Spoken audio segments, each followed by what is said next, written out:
Hello everyone, very good morning to all of you. निधि, प्रीतम, सम्राट, सनी, पुष्कर, अग्रराज, धीरज, तपस, प्रीतम, संजय, प्रमोद, अंशुल, आप सभी को मेरी आवाज मिल रही है?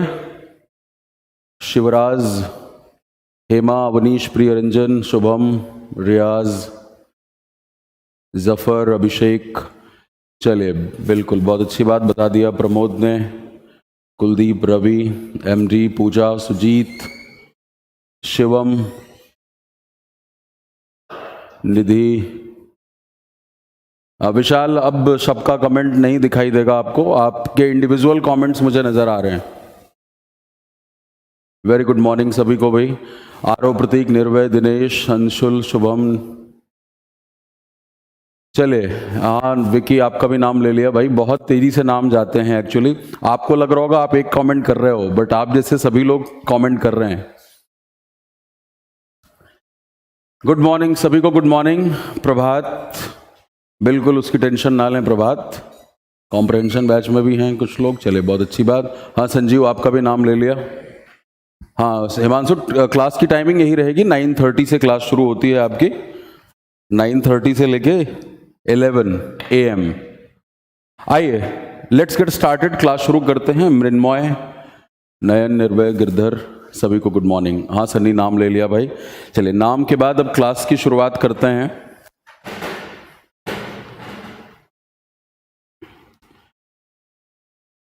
आ जाइए, लेट्स गेट स्टार्टेड, क्लास को शुरू करते हैं। तो कल की क्लास में हमने क्या देखा था वो आपको समझ में आ गया था। कल की क्लास में जो हैंडआउट हमने डिस्कस किया था उसका पर्पस यही था कि एक रियलिटी चेक हो और हमें समझ में आए कि एक्चुअली हमारी अंग्रेजी में समस्या क्या है। जहां पे हमने बहुत ही बेसिक लेवल के ग्रामर के क्वेश्चंस देखे या वोकैबुलरी का एप्लीकेशन देखा, वहां पे भी हमारे जवाब सही नहीं आए, जबकि उनका लेवल बहुत ही लो लेवल के क्वेश्चंस थे, MTS लेवल के क्वेश्चन थे वो। और कैसे लेवल पहचानना है ये भी मैंने बताया था आपको। आप फिलर में ही देखें, एक ही शब्द के अलग अलग ग्रामेटिकल प्रोफाइल दिए गए थे, बट आप उनको नहीं पहचान पा रहे थे। और आज की क्लास में हम उसी बेसिक से क्लास की शुरुआत करेंगे। आप में से बहुत सारे लोगों की ये दिक्कत होती है कि सर मैंने कई बार कोर्स पढ़ा हुआ है या प्रिपरेशन करी हुई है, बट स्टिल अगर मुझे कोई सेंटेंस दिया जाए और मुझसे पूछा जाए कि ये वर्ड पार्ट्स ऑफ स्पीच से क्या है, तो मुझे वो पहचानने में दिक्कत होती है। तो आज हम बिल्कुल उसी बेसिक से काम करेंगे और क्लास के अंत तक मैं पूरी कोशिश करूंगा आज की क्लास में, अभी हमारे पास 1.5 घंटे हैं, और आप इस बीच में कमेंट नहीं करेंगे, राइट, क्योंकि बीच में फिर जो कंटिन्यूएशन है, जो फ्लो है, वो फिर ब्रेक हो जाता है। तो जब मैं आपसे क्वेश्चन पूछूंगा आप तभी यहाँ पे कमेंट करें, क्योंकि फिर उससे डिस्टरबेंस क्रिएट होती है, ठीक है। तो अभी मैं चाहूंगा कि कोई भी कमेंट अभी ना करे। गुड मॉर्निंग भाई सभी को, गुड मॉर्निंग। राम, शिवम, जफर, पहली बार कॉम्पिटिटिव इंग्लिश पढ़ रहे हैं, चलिए बहुत अच्छी बात। तो आइए अब जरा इधर ध्यान लगाते हैं और बातों को समझते हैं। बिल्कुल बेसिक से शुरुआत कर रहा हूं मैं, ABCD जिसे हम कहते हैं। तो देखो, अगर आप इंग्लिश की बात करो तो पहली बात ये कि एक लैंग्वेज है, सब्जेक्ट नहीं है, एक भाषा है, विषय नहीं है। तो भाषा और विषय का फर्क क्या हो जाता है कि किसी भी भाषा के ऊपर आपकी कमांड तब होती है जब उस भाषा में इस्तेमाल होने वाले शब्दों की समझ आपको होती है, और उन शब्दों को अरेंज किस तरीके से करना है एक वाक्य में या प्रयोग में, वो आपको उस भाषा का व्याकरण सिखाता है। यानी हम किसी भी भाषा की बात करें तो वहां पे 2 बेसिक पिलर्स हमारे आते हैं, वोकैबुलरी एंड उस भाषा की ग्रामर, व्याकरण। तो अगर हम इस भाषा की बात करें तो बिल्कुल बेसिक एंटिटी एक जो भाषा में होती है वो उसके अक्षर होते हैं। तो सबसे बेसिक एंटिटी हमारे पास क्या है? लेटर्स हैं। लेटर्स हैं। लेटर्स के बाद बारी आती है अल्फाबेट की। अब जरा इनमें क्या फर्क है वो देख लेते हैं। लेटर्स की हिंदी होती है अक्षर, यानी आप उसको और ज्यादा ब्रेक नहीं कर सकते। अब जैसे मैं एग्जाम्पल के तौर पे लूं तो मैं कुछ भी लिख सकता हूं, MKT, anything like that. But alphabet की हिंदी क्या होती है? बहुत सारे लोग अल्फाबेट को लेटर के लिए कंफ्यूज करते हैं, उनको लेटर और अल्फाबेट का फर्क नहीं पता लगता। तो अल्फाबेट जो है दैट इज अ वर्ड माला, यानी लेटर्स का जो बिल्कुल सिस्टमेटिक अरेंजमेंट है। जब आप ABCD से लेकर के Z तक लिखते हैं तब इसे हम वर्ड माला कहते हैं, जो हिंदी में आप देखें तो 52 अक्षरों की है और अंग्रेजी में 26 अक्षरों की है। बिल्कुल बेसिक से चल रहा है, पूरा ध्यान यहां बनाए रखिएगा। अगली कड़ी कौन सी होती है? अल्फाबेट को मिलके या लेटर्स को मिलके क्या बनता है, ना कि अल्फाबेट, लेटर्स को मिलके क्या बनता है, वर्ड्स। अक्षरों के समूह को क्या कहते हैं, शब्द कहते हैं आप। उसके बाद क्या होता है कि शब्दों के समूह को वाक्य कह लेते हैं। लोग सीधा जंप कर जाते हैं सेंटेंस के ऊपर, लेकिन कल की क्लास में आपने देखा कि हमने जब एरर डिटेक्शन का सेंटेंस लिया था तो बड़ा लंबा सा सेंटेंस था और हम उसके सब्जेक्ट, वर्ब, ऑब्जेक्ट या सब्जेक्ट कॉम्प्लीमेंट हम ये सब पहचान ही नहीं पा रहे थे। तो वो ना पहचान पाने का कारण ये है कि शब्द और वाक्य के बीच में दो और कड़ियां होती हैं जिन्हें हम मिस कर देते हैं। पहली कड़ी है फ्रेज, तो शब्दों का समूह फ्रेज कहा जाता है। फ्रेज के बाद जो थोड़ी सी उससे बड़ी कड़ी है वो क्या है, वो है क्लॉज। और क्लॉज के बाद बारी किसकी आती है, सेंटेंस की, सेंटेंस की। अब आज की क्लास में हम इसी बेसिक से चर्चा क्यों कर रहे हैं, क्योंकि आप किसी भी क्वेश्चन को देख लें जो एग्जाम में आता है, आप इंग्लिश को नॉर्मली पढ़ने की बात कर लो, हर जगह पे सेंटेंस आएगा। हम जब ग्रामर का पार्ट्स ऑफ स्पीच का चैप्टर शुरू करेंगे, चाहे वो नाउन है, प्रोनाउन है, एडजेक्टिव है, तो कॉन्सेप्ट के बाद जब हम एरर डिटेक्शन के क्वेश्चंस पे आएंगे तो उन क्वेश्चंस में भी आपको सेंटेंसेस ही मिलेंगे।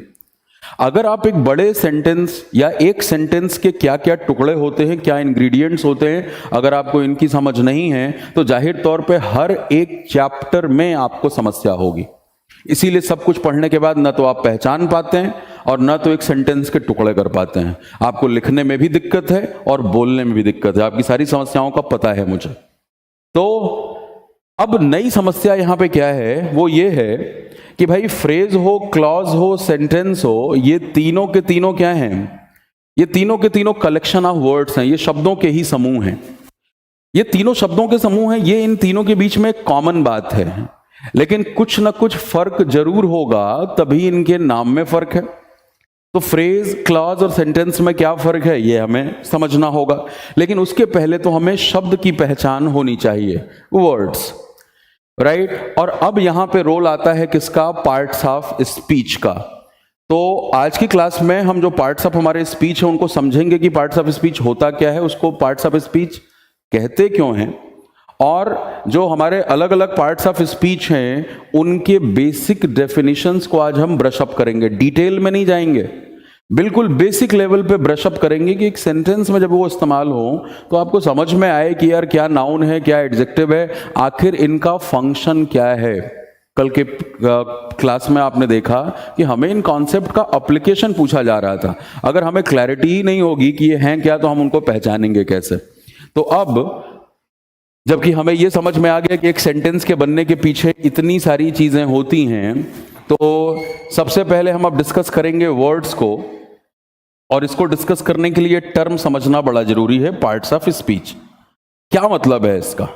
पार्ट्स ऑफ स्पीच का मतलब है कि अगर आप इंग्लिश में कोई भी सेंटेंस लिखते या बोलते हैं, अगर इंग्लिश में कोई भी सेंटेंस लिखते या बोलते हैं तो उस सेंटेंस में इस्तेमाल होने वाले शब्द इन्हीं आठों में से कुछ न कुछ होते हैं। और वो आठ कौन कौन से हैं, बचपन से पढ़ रहे हो, noun, pronoun, adjective, verb, adverb, preposition,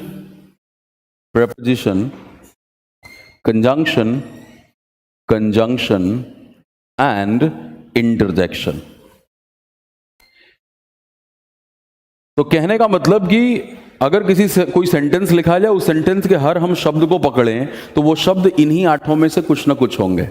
और अगर आपके पास ये ताकत आ जाए कि एक शब्द के इस्तेमाल के आधार पे, प्रयोग के आधार पे आप ये पहचान पाओ कि वो इन आठों में से क्या है, तो आपके ग्रामर की बहुत हद तक समस्या दूर हो जाएगी। कल के क्वेश्चन में आपने देखा कि अगर बस आपको ये पता होता कि यार इसमें से नाउन क्या है, इसमें से क्या है, इसमें से वर्ब क्या है, तो कल सारे के सारे क्वेश्चन आप कर लिए होते। बिल्कुल सही, बिल्कुल बेसिक्स का एग्जाम होता है एसएससी का। लेकिन क्योंकि ना पहचान पाए हम इनको और इनका एप्लीकेशन नहीं जानते हैं, इसलिए हमें दिक्कत होती है। तो अभी तक हमने सिर्फ दो बात की है। एक तो हमने समझा कि बिल्कुल बेसिक कड़ी ABCD से शुरुआत करके एक बेसिक सेंटेंस को हम समझने की कोशिश में हैं, लेकिन सेंटेंस को समझने से पहले हम शब्द को समझने की कोशिश में हैं कि एक सेंटेंस में शब्द इस्तेमाल होते हैं वो इन आठों में से क्या होंगे और हम उनको कैसे पहचानेंगे। तो अब आप ध्यान देंगे इन पर्टिकुलर पार्ट्स ऑफ स्पीच के फंक्शन के ऊपर कि इनका काम क्या है, क्योंकि अंग्रेजी ग्रामर का मतलब एक कॉम्पिटिटिव एग्जाम में यही है कि एक शब्द अगर अलग अलग जगह लगता है तो उसका फंक्शन अलग अलग हो जाता है। आओ समझते हैं। पार्ट्स ऑफ स्पीच की सबसे पहली जो हमारी कड़ी में जो सबसे पहला पार्ट आता है वो किसका आता है? नाउन का। अब यहां पे पॉइंट क्या है कि नाउन क्या है और इसका फंक्शन क्या है। मैं फंक्शन की बात कर रहा हूं, एप्लीकेशन की बात कर रहा हूं। हम टाइप वाइप तो सब डिटेल में पढ़ेंगे पहले, बाद में पहले पहचान लेते हैं। देखो, नाउन की जो डेफिनेशन है वो आपको पता है कि noun is nothing but a naming word, यानी किसी भी चीज के नाम को नाउन कहते हैं। बीच में कमेंट ना करें अभी, सभी को गुड मॉर्निंग, ठीक है। नाउन क्या बोला गया है इसकी डेफिनेशन में? नेमिंग वर्ड होता है। बस आपको यह ध्यान में रखना है, क्योंकि जो हमारी डेफिनेशन है पर्सन प्लेस और थिंग, उसमें एक नाउन का प्रकार एडजस्ट नहीं होता और वो है आपका एब्स्ट्रैक्ट नाउन, क्योंकि भाववाचक संज्ञा ना तो पर्सन होता है, ना प्लेस होता है, ना थिंग होता है। तो ये डेफिनेशन थोड़ी सी विकलांग है नाउन की, और आप इसके डेफिनेशन को अगर सही करोगे तो ये क्या हो जाएगा कि name of anything can be called noun, और उसमें इंटेंजिबल यानी जिनको टच नहीं किया जा सकता वो भी कवर हो जाती हैं। लेकिन हम डेफिनेशन और उसमें अभी नहीं जा रहे, वो तो हम नाउन चैप्टर में पढ़ेंगे। फंक्शन की बात हो रही है। तो देखो, नाउन का काम क्या है? नाउन का काम होता है सेंटेंस में सब्जेक्ट का रोल निभाना। सब्जेक्ट, ऑब्जेक्ट, और क्या काम है इसका? सब्जेक्ट कॉम्प्लीमेंट, कॉम्प्लीमेंट का मतलब पूरक होता है, और ऑब्जेक्ट कॉम्प्लीमेंट, ये इनके फंक्शन है। अब ये थोड़ा सा आपको मुश्किल लग सकता है कि ये किस चिड़िया का नाम है, subject complement, object complement, but ये तो आप बेसिक बचपन से पढ़ रहे हो। अब आप देखो, अगर इंग्लिश में हम कोई भी बेसिक सा सेंटेंस लिखें, जैसे कि राज लाइक्स सिमरन, तो इस बेसिक सेंटेंस का सिंटैक्स क्या है, तरीका क्या है लिखने का? राज यहां पे सब्जेक्ट है, लाइक्स जो है वो वर्ब है, और सिमरन क्या है? ऑब्जेक्ट। राज लाइक्स सिमरन। सब्जेक्ट किसे कहते हैं इस बात की समझ हम रख लेंगे अभी। सब्जेक्ट का मतलब होता है डूअर ऑफ द एक्शन, काम करने वाला। लेकिन बहुत सारे लोग सोचते हैं कि सब्जेक्ट सिर्फ कर्ता होता है, कर्ता का मतलब काम करने वाला होता है। ये थोड़ी सी गलतफहमी है, ये अधूरी बात है। Subject doer of the action तो होता है, काम करने वाला होता है। जैसे यहां लाइक करने का काम राज कर रहा है, लेकिन सब्जेक्ट आप उस शब्द को भी कहते हैं जिसके बारे में पूरे सेंटेंस में बात हो रही हो। जैसे आप कहो कि English is my favourite language, English is my favourite language, तो इस सेंटेंस में जो इंग्लिश शब्द है ये क्या है? दिस इज द सब्जेक्ट, क्योंकि पूरे सेंटेंस में इंग्लिश के बारे में ही बात हो रही है कि इंग्लिश मेरी प्रिय भाषा है। राइट अगर आप कहते हैं Delhi is the capital of India, Delhi is the capital of India, यहां पे सेंटेंस का सब्जेक्ट क्या है? दिल्ली। अब इन दोनों सेंटेंसेस में ऐसा नहीं कि इंग्लिश और दिल्ली जो है वो डूअर ऑफ द एक्शन है, काम करने वाले हैं, लेकिन ये वो शब्द हैं जिनके बारे में पूरे सेंटेंस में बात हो रही है। तो सब्जेक्ट का मतलब काम करने वाला, और वो शब्द जिसके बारे में पूरे सेंटेंस में बात होती है। और ऑब्जेक्ट क्या होता है? क्योंकि ये बड़ी कंफ्यूजन है स्टूडेंट्स की कि वर्ब के बाद आने वाले हर शब्द को वो वर्ब का ऑब्जेक्ट समझ लेते हैं, क्यों ये एसवीओ रट लेते हैं, एसवीओ, सब्जेक्ट वर्ब ऑब्जेक्ट। क्योंकि हिंदी में ये इसका स्ट्रक्चर अलग हो जाता है। राज सिमरन को लाइक करता है, हिंदी में क्या हो जाएगा? राज सब्जेक्ट, सिमरन जिसको लाइक कर रहा है वो ऑब्जेक्ट, और लाइक करता है वर्ब। इंग्लिश में ये एसवीओ होता है। हमें यह क्लैरिटी रखनी है कि वर्ब के बाद आने वाला हर शब्द ऑब्जेक्ट नहीं होता। ऑब्जेक्ट हम उसे कहते हैं जो वर्ब को रिसीव करता है। यानी सब्जेक्ट का मतलब क्या है? डूअर, डूअर ऑफ एक्शन, काम करने वाला, और ऑब्जेक्ट कौन है? Receiver of action. मोटे मोटे टर्म्स में ये बात आप समझ लें हमेशा के लिए, ऑब्जेक्ट रिसीवर ऑफ एक्शन होता है। यानी जो लाइक किया जा रहा है वो लाइक वाला एक्शन कौन रिसीव कर रहा है? किसको लाइक किया जा रहा है? तो सिमरन को किया जा रहा है। और राज और सिमरन दोनों यहां पे क्या हैं? नाम हैं, तो ये क्या है? नाउन है। अब अगला टर्म है सब्जेक्ट कॉम्प्लीमेंट। अब आइए इसकी बात जरा हम कर लेते हैं। सारे फंक्शन बता रहा हूं मैं आज ब्रश अप करके कि बेसिक रोल आप समझ सको एक सेंटेंस में। Subject complement. अब जैसे मैं आपसे ये कहूं कि you are a student, right. अब अगर इस सेंटेंस को आप तोड़ते हो, बहुत ही बेसिक सेंटेंस है कि आप एक विद्यार्थी हो, you is the subject, are is a verb, student is noun, ये बात बिल्कुल समझ में आ रही है। लेकिन अब आर को लेके भी, आर वर्ब है, लेकिन वर्ब की डेफिनेशन भी आज हम ब्रशअप करेंगे। हम डेफिनेशन बोलते हैं वर्ब जो है एक्शन वर्ड है। आप मुझे बताइए इस सेंटेंस में कौन सा एक्शन हो रहा है? कोई एक्शन हो रहा है क्या? नहीं। आर यहां पे एक्शन के बारे में बात नहीं कर रहा। एक्शन के बारे में हमेशा मेन वर्ब बात करते हैं। तो यू आर अ स्टूडेंट, यहां पे वर्ब के बाद ये जो नाउन आया है, ये वर्ब का ऑब्जेक्ट नहीं है, क्योंकि वर्ब का मतलब एक एक्शन होता है, जो एक्शन को रिसीव करेगा वो वर्ब का ऑब्जेक्ट होगा। यहां पे ये नाउन क्या कहा जाएगा? Subject complement, subject complement, right. क्यों? क्योंकि सब्जेक्ट है यहां पे यू, और ये इस यू की इंफॉर्मेशन को पूरा कर रहा है कि आप कौन हो, तो आप एक स्टूडेंट हो, राइट। तो ये बात नहीं ध्यान में रखने की वर्ब के बाद आने वाला हर शब्द वर्ब का ऑब्जेक्ट होता है। यहां पे ये सब्जेक्ट की इंफॉर्मेशन को पूरा कर रहा है। देखो, कॉम्प्लीमेंट शब्द की शुद्ध हिंदी होती है पूरक। याद रखना बड़ा आसान है, जो कंप्लीट करे। मैथ्स में भी पढ़ते हो आप, कॉम्प्लीमेंट्री एंगल्स, पूरक कोण 75 डिग्री है तो उसका कॉम्प्लीमेंट्री एंगल 15 हो जाएगा। 75 इंटू 15 इक्वल्स टू 90, राइट। तो ये सब्जेक्ट कॉम्प्लीमेंट है। अगर मैं ये कहता हूं कि यू आर सिंसियर, अब आप देखिए, यू आर सिंसियर, तो यहां पे भी अगेन आर आ चुका है, और इस आर के बाद क्या ये कोई ऑब्जेक्ट है क्या? नहीं, ये यहां पे एडजेक्टिव है, ये एडजेक्टिव है। यहां पे आपकी क्वालिटी बताई जा रही है कि तुम कौन हो, तो तुम सिंसियर हो। तो मैं ये बात इसलिए कह रहा हूं कि ये हम न रटें कि वर्ब के बाद आने वाला हर शब्द वर्ब का ऑब्जेक्ट होता है। वर्ब के बाद नाउन आएगा तो वो ऑब्जेक्ट का भी काम कर सकता है, और यहां पे ये सब्जेक्ट कॉम्प्लीमेंट है। ऑब्जेक्ट तब कहोगे जब कोई मेन वर्ब होगा। अगर इज, एम, आर, वाज, वर ये आए हुए हैं और उसके बाद नाउन है, तो वो क्या होगा? सब्जेक्ट कॉम्प्लीमेंट होगा। वो सब्जेक्ट की इंफॉर्मेशन को पूरा कर रहा होगा। आप बोलिए, my father is a doctor, my father is a doctor, मेरे पिता एक डॉक्टर हैं। अब यहां पे डॉक्टर शब्द क्या है? तो नाउन है, लेकिन क्या ये नाउन ऑब्जेक्ट है क्या? बिल्कुल नहीं। ये क्या है? मेरे पिता की इंफॉर्मेशन को कंप्लीट कर रहा है। यहां पे नाउन सब्जेक्ट कॉम्प्लीमेंट का काम कर रहा है, पूरक का काम कर रहा है। तो मैं तो अभी आपसे ये कहूंगा, क्योंकि मैं अभी ज्यादा गहराई में भी नहीं जा रहा, अभी बस बेसिक लेवल पे हम ब्रशअप कर रहे हैं, तो आप अपने आप को बस अभी इतना ध्यान में रखो कि भाई नाउन का काम सब्जेक्ट का है, ऑब्जेक्ट का है। अगली क्लास में जब हम थोड़ा सा और आगे बढ़ेंगे, तब सब्जेक्ट कॉम्प्लीमेंट, ऑब्जेक्ट कॉम्प्लीमेंट को और गहराई में मैं चर्चा करूंगा आपके साथ। हाँ जी, तो नाउन का काम सब्जेक्ट एंड ऑब्जेक्ट। नोट इसको जरूर कर लीजिएगा। आगे के नोट में जब सेंटेंसेस और बताऊंगा तो इनके एग्जाम्पल्स आप नोट करिएगा। अभी कुछ लोगों को दिक्कत हो सकती है जो बिल्कुल जिनके बेसिक्स गायब हैं, तो अभी तो बस इतनी चर्चा समझिए, सब्जेक्ट ऑब्जेक्ट। अगला काम क्या है? अगला टर्म हमारे पास आता है प्रोनाउन। हिंदी होती है सर्वनाम। फंक्शन क्या होता है? क्योंकि हमें फंक्शन पहचानना है, रोल। वो शब्द जो नाउन की जगह इस्तेमाल होते हैं उन्हें क्या कहते हैं? प्रोनाउन। क्यों नाउन की जगह इस्तेमाल करना भाई? नाउन में क्या कमियां आ गई, खामी आ गई?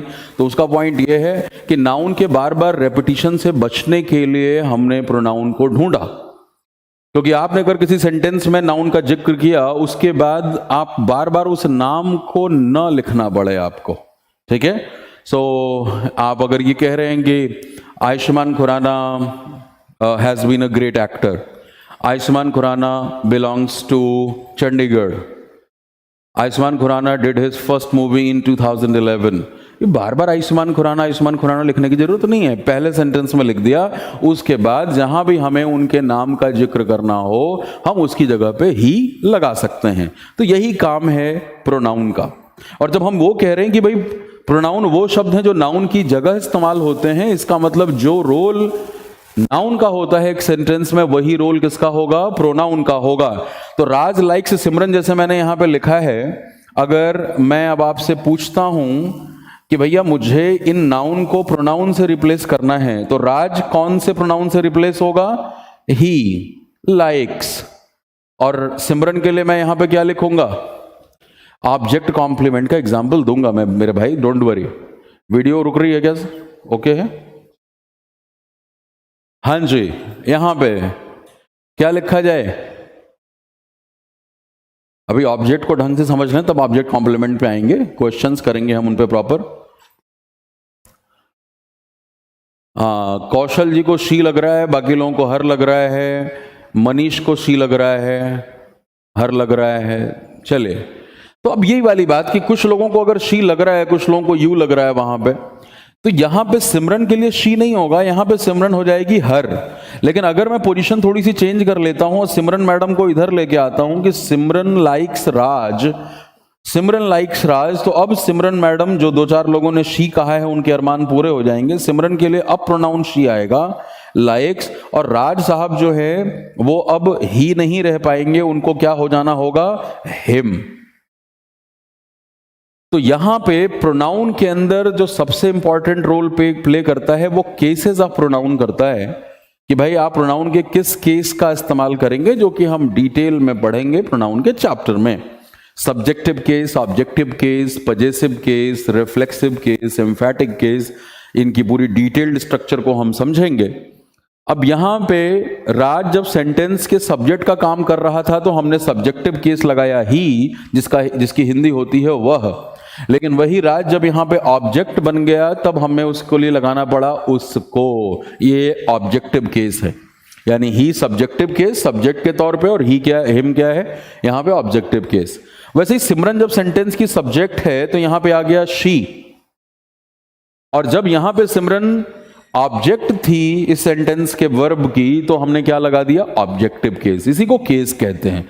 ये नहीं सोचोगे कि नहीं राज तो ही है, सिमरन शी है, नहीं। हम इंडिविजुअल वर्ड की बात नहीं कर रहे, हमने अब उन वर्ड्स को सेंटेंसेस में इस्तेमाल करना शुरू किया है, और सेंटेंस में प्लेसमेंट के आधार पर यह तय होता है कि कौन सा केस लगेगा या कौन सा रोल वो पर्टिकुलर शब्द निभा रहा है। अब इसी आधार पे मैं एक छोटा सा सवाल और आपसे पूछता हूं, ये तो बेसिक समझ में आ गया। अगर मैं ये कहता हूं कि भाई yours is a unique idea, yours is a unique idea, कितने लोगों को लग रहा है ये सेंटेंस सही है? सोम जी, हिज का मतलब होता है उसका और हिम का मतलब होता है उसको। हिज पजेसिव केस है जो संबंध बताता है। गलत है, सही है, सही है, गलत है, रॉन्ग है, सुमन, पीयूष गलत है, शिवम, कलाम रॉन्ग है, गलत है, सही है, राइट है, रॉन्ग है। तो बस अब आप देखो, हाँ एमडी उसको और डिटेल में बता रहे हैं। बहुत सारे लोगों में ये प्रॉब्लम यहां पे आ गई कि ये कह रहे हैं जी ये गलत है, और कुछ लोग कह रहे हैं ये सही है। तो यहां पे ये सेंटेंस बिल्कुल ही सही है, ये सेंटेंस बिल्कुल ही सही है। अब ये कंफ्यूजन आपको क्यों है? ये कंफ्यूजन यूं है क्योंकि इन शब्दों की पहचान नहीं है आपको।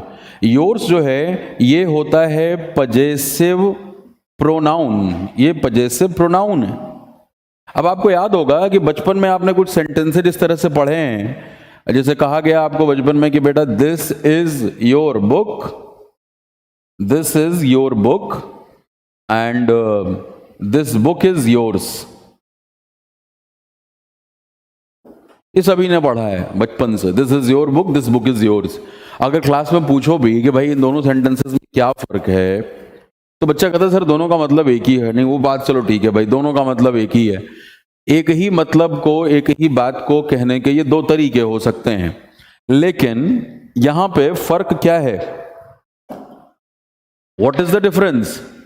ये दोनों सेंटेंस बिल्कुल सही हैं, लेकिन यहां पे क्या फर्क है?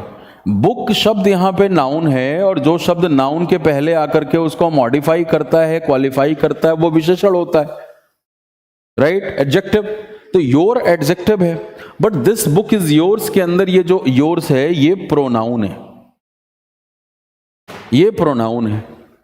और इसी भाई जब वो प्रोनाउन है तो वो नाउन का रोल निभा सकता है, बाद में भी आ सकता है और पहले भी आ सकता है, क्योंकि नाउन भी सेंटेंस के लास्ट में आ सकता है और स्टार्ट में आ सकता है। तो अगर मैं इसी सेंटेंस को थोड़ा सा उठा करके ऐसे कह दूं कि भाई yours is a comprehensive book, comprehensive book. अब कॉम्प्रिहेंसिव शब्द का क्या मतलब होता है? जो बड़ा ही एग्जॉस्टिव हो, जो जिसमें सारी चीजें कवर हों। तो yours is a comprehensive book, ये सेंटेंस भी बिल्कुल सही है। क्यों सही है? कि भाई यहां पे जो प्रोनाउन है वो काम किसका करता हुआ दिख रहा है? सब्जेक्ट का, और यहां पे ये लास्ट में ऑब्जेक्ट का रोल निभाता हुआ आपको दिख रहा है। तो अधूरा ज्ञान ज्यादा डेंजरस होता है। बचपन से वो पढ़ रहे हैं लेकिन पहचानते नहीं थे। तो योर्स प्रोनाउन है तो नाउन का रोल निभाएगा, नाउन सब्जेक्ट ऑब्जेक्ट बनता है तो प्रोनाउन भी सब्जेक्ट ऑब्जेक्ट बनेगा। और ये बात समझनी है कि इस योर्स के अंदर छुपा क्या है, तो इसके अंदर छुपा हुआ है your idea, right? Your idea, idea यहां पे नाउन और योर एडजेक्टिव, राइट? सो इस योर्स के अंदर योर आइडिया छुपा हुआ है कि तुम्हारा विचार एक यूनिक विचार है। सो अगर आप नहीं पहचानोगे तो फिर ऐसे ही तुक्के मारने पड़ेंगे। तो खैर अभी हम बस सतही तौर पे डेफिनेशनल लेवल पे बस इनके फंक्शन को समझ रहे हैं। तो नाउन और प्रोनाउन का रोल आपको समझ में आ गया भाई, सेंटेंस में सब्जेक्ट ऑब्जेक्ट, और वही रोल यहां पे भी है। जब प्रोनाउन सब्जेक्ट का काम करेगा तो सब्जेक्टिव केस, ऑब्जेक्ट का काम तो ऑब्जेक्टिव केस। केसेस की चर्चा डिटेल में प्रोनाउन के चैप्टर में।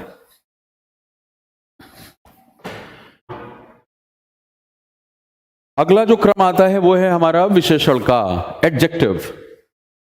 तीसरा है एडजेक्टिव।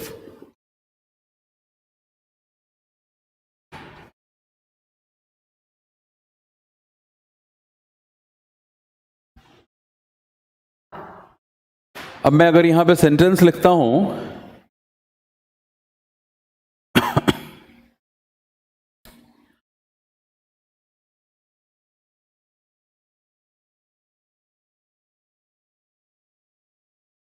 करीना इज ब्यूटीफुल, और दूसरा sentence Kareena is a beautiful actor, और आपसे सवाल ये पूछूं कि इन दोनों सेंटेंस में एक शब्द कॉमन है, वो है ब्यूटीफुल। दोनों सेंटेंस में से कौन से सेंटेंस में ब्यूटीफुल एडजेक्टिव का काम कर रहा है? The question is that we have this word beautiful common in both the sentence. My question is that out of these two sentences, in which sentence the word beautiful is acting as an adjective? पहले में, दूसरे में, दोनों में क्या लग रहा है?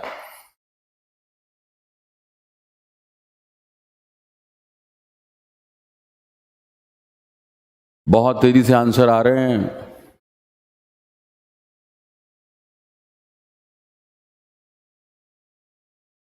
पहले में, दूसरे में, दूसरे में, दूसरे में, दूसरे में, बहुत ज्यादा। दूसरे में तो बहुत कॉमन है, कुछ लोगों को पहले में भी लग रहा है, और इसमें जरूर 15% लोग ऐसे हैं इस कमेंट के अंदर जो कि ये बता रहे हैं कि ये क्या है, दोनों में एडजेक्टिव है। तो ये जो 15% से लोग हैं, 15 से 20% लोग, ये बिल्कुल सही हैं। एक हमारे भाई मोहित हैं, वो एक्ट्रेस बता रहे हैं, मेरे भाई आजकल अंग्रेजी में जेंडर न्यूट्रल वर्ड इस्तेमाल होते हैं। अवार्ड शो सुनते हो कि नहीं मोहित? क्या बोला जाता है वहां पे? The best actor female goes to, best actor male goes to. अंग्रेजी बड़ी भाषा है, फ्लूइड है। आइए अपना एक कचरा और भी आज साफ कर लेते हैं। डेफिनेशन के तौर पे विशेषण क्या होता है, इस बात की समझ है आपको? जो हमने ऊपर दो डिस्कस किए अभी, क्या क्या, नाउन और प्रोनाउन। तो बस आपको यही ध्यान में रखना है कि नाउन और प्रोनाउन की विशेषता बताने वाले को एडजेक्टिव कहते हैं। ब्यूटीफुल दोनों ही सेंटेंसेस में एडजेक्टिव है। यहां पे हम इसे क्या कहते हैं? This is called predicative adjective. ये बात हमेशा के लिए आप फाइनल कर लेंगे अभी। ये प्रेडिकेटिव एडजेक्टिव कहा जाता है। जाहिर तौर पे यहां पे करीना की ही क्वालिटी बताई जा रही है। करीना एक नाउन है, एक नाम है। तो जो एक नाम की, एक नाउन की, एक प्रोनाउन की विशेषता बताए वही एडजेक्टिव है। और जब आपने कहा Kareena is a beautiful actor, so यहां पे एक्टर जो शब्द है वो क्या है? That is noun. और जो शब्द नाउन के पहले आकर के उसकी क्वालिटी बताए उसे क्या कहोगे? एडजेक्टिव, लेकिन अब इसका नाम क्या हो जाएगा, अब इसे हम कहते हैं एट्रीब्यूटिव एडजेक्टिव। तो इस गलत फहमी से हम दूर रहेंगे। ज्यादातर लोगों ने ये कहा कि दूसरे सेंटेंस में ही एडजेक्टिव है, पहले में नहीं है, जबकि अभी थोड़ी देर पहले मैंने एक सेंटेंस में लिखा था यू आर सिंसियर, और वहां बताया भी था कि सिंसियर एडजेक्टिव है। तो आज इस बात को क्लैरिटी से दिमाग में बिठा लें कि जब किसी सेंटेंस का एंड किसी एडजेक्टिव से होता है तो उसे हम प्रेडिकेटिव एडजेक्टिव कहते हैं। याद रखना बहुत आसान है। सब्जेक्ट और प्रेडिकेट भी बचपन में पढ़ा था आपने, अगर आपको याद हो तो। सब्जेक्ट को छोड़ के जो दूसरा लैटर पार्ट होता है वो सब प्रेडिकेट कहा जाता है। The latter part of the sentence is called what, predicate. तो आप मोटे तौर पे दिमाग में बैठा लो कि जब एडजेक्टिव से एंड हो तो उसे क्या कहोगे, प्रेडिकेटिव एडजेक्टिव। मैं आपको अगर कहूं आपकी तारीफ में यू आर इंटेलिजेंट, तो यहां पे इंटेलिजेंट क्या है, प्रेडिकेटिव एडजेक्टिव। लेकिन वहीं पे अगर मैं ये कहता हूं you are an intelligent student, तो अब स्टूडेंट से पहले आ गया क्या, इंटेलिजेंट। तब हम इसे क्या कहेंगे, एट्रीब्यूटिव। एट्रीब्यूट शब्द का क्या मतलब होता है, किसी के ट्रेट्स, किसी के कैरेक्टरिस्टिक, किसी के लक्षण। तो जब कोई एडजेक्टिव का शब्द किसी नाउन के पहले आकर के उस नाउन का एट्रीब्यूट बताए, उसके लक्षण बताए, उसकी क्वालिटी बताए, तब हम उसे क्या कहेंगे, एट्रीब्यूटिव। Got the point. अगर मैं ये कहता हूं कि this is a blue marker, this is a blue marker, marker noun है, ब्लू पहले आ रहा है, किस तरह का एडजेक्टिव हो गया, एट्रीब्यूटिव। लेकिन मैं अगर ये कहता हूं कि दिस मार्कर इज ब्लू, अब ये जो ब्लू जो है ये लास्ट में आकर के इस मार्कर की क्वालिटी बता रहा है, तो क्या कहा जाएगा, predicative adjective. So I think अब ये बात क्लियर हो गई। ही इज ऑनेस्ट, ऑनेस्ट क्या है, predicative adjective. He is an honest person, person से पहले आ गया तो क्या कहा जाएगा, एट्रीब्यूटिव एडजेक्टिव। तो मोटे तौर पे हम अभी बस डेफिनेशन को ब्रशअप कर रहे हैं। मैंने वही कहा, जो जंग लगा हुआ है, धूल की परत जमी है, आज उसको बस साफ कर रहा हूं, जो बचपन से पढ़ा था आपने। तो एक बेसिक कचरा हमने साफ किया, दोनों ही एडजेक्टिव हैं। बात समझ में आ गई। आइए अब बढ़ते हैं आगे। एडजेक्टिव के बाद अगला जो हमारा पार्ट्स ऑफ स्पीच है वो क्या है, वर्ब। वर्ब को जरा बेसिक समझ लेते हैं कि उसका क्या फंक्शन है। बहुत ही इंपॉर्टेंट पार्ट, हर एक चैप्टर से रिलेटेड होता है ये, लेकिन आज हम डेफिनेशन को ब्रशअप कर रहे हैं।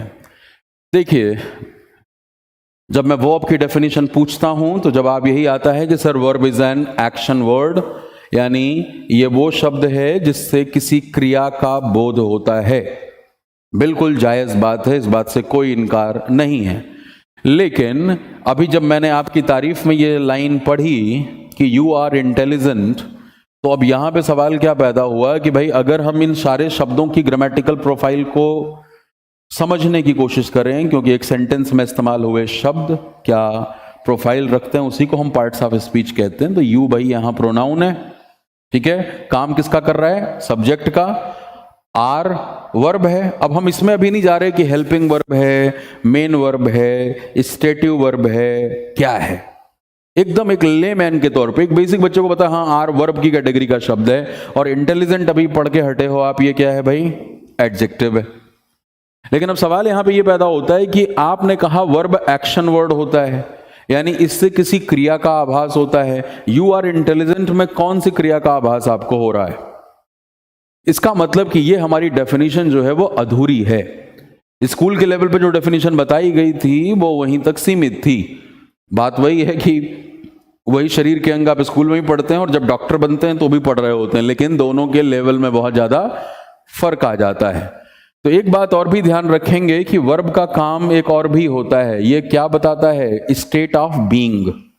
तो जब मैंने कहा यू आर इंटेलिजेंट, तो यहां पे ये आर जो है ये स्टेट ऑफ बीइंग बताने का काम कर रहा है। और जब ये स्टेट बताएगा, किसी का हालचाल बताएगा, उसकी अवस्था बताएगा, तो हम इसे किस नाम से जानते हैं? तब इसे कहा जाता है स्टेटिव वर्ब, राइट। इस समय ये कहा जाएगा स्टेटिव वर्ब। लेकिन अगर मैं यहां पे कह रहा हूं कि यू आर राइटिंग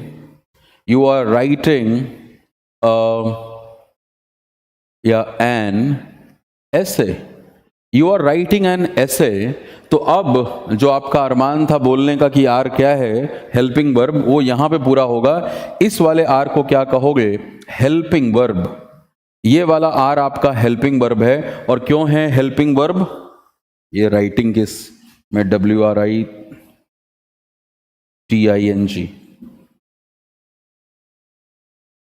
हाँ जी, क्यों ये हेल्पिंग वर्ब है? क्योंकि ये राइटिंग जो है मेन वर्ब है, और जो मेन वर्ब होता है वो आपको एक्शन की जानकारी देता है। तो हमें हर चीज की समझ चाहिए। कोई आपसे डेफिनेशन पूछ नहीं रहा है एग्जाम के अंदर, समझ चाहिए। ये एक्शन वर्ड है, लिखना। और आप हेल्पिंग तब बोलते हैं किसी वर्ब को जब वो मेन वर्ब से पहले आकर के उस पर्टिकुलर सेंटेंस के टेंस को डिसाइड करने में हेल्प करे। अगर मैं यहां पे आर की जगह पे अगर लगा दूं वाज वर, तो क्या हो जाएगा? टेंस बदल जाएगा, वो पास्ट में चला जाएगा, राइटिंग वही रहेगा आपका। तो मेन वर्ब से पहले आकर के ये हेल्प करते हैं, तब इनको हेल्पिंग कहा जाता है। जब ये इज, एम, आर, वाज, वर ये सेंटेंस में अकेले होते हैं तो हम इन्हें क्या कहते हैं? Stative verb. और इस बात की क्लैरिटी आपको होनी चाहिए, ठीक है?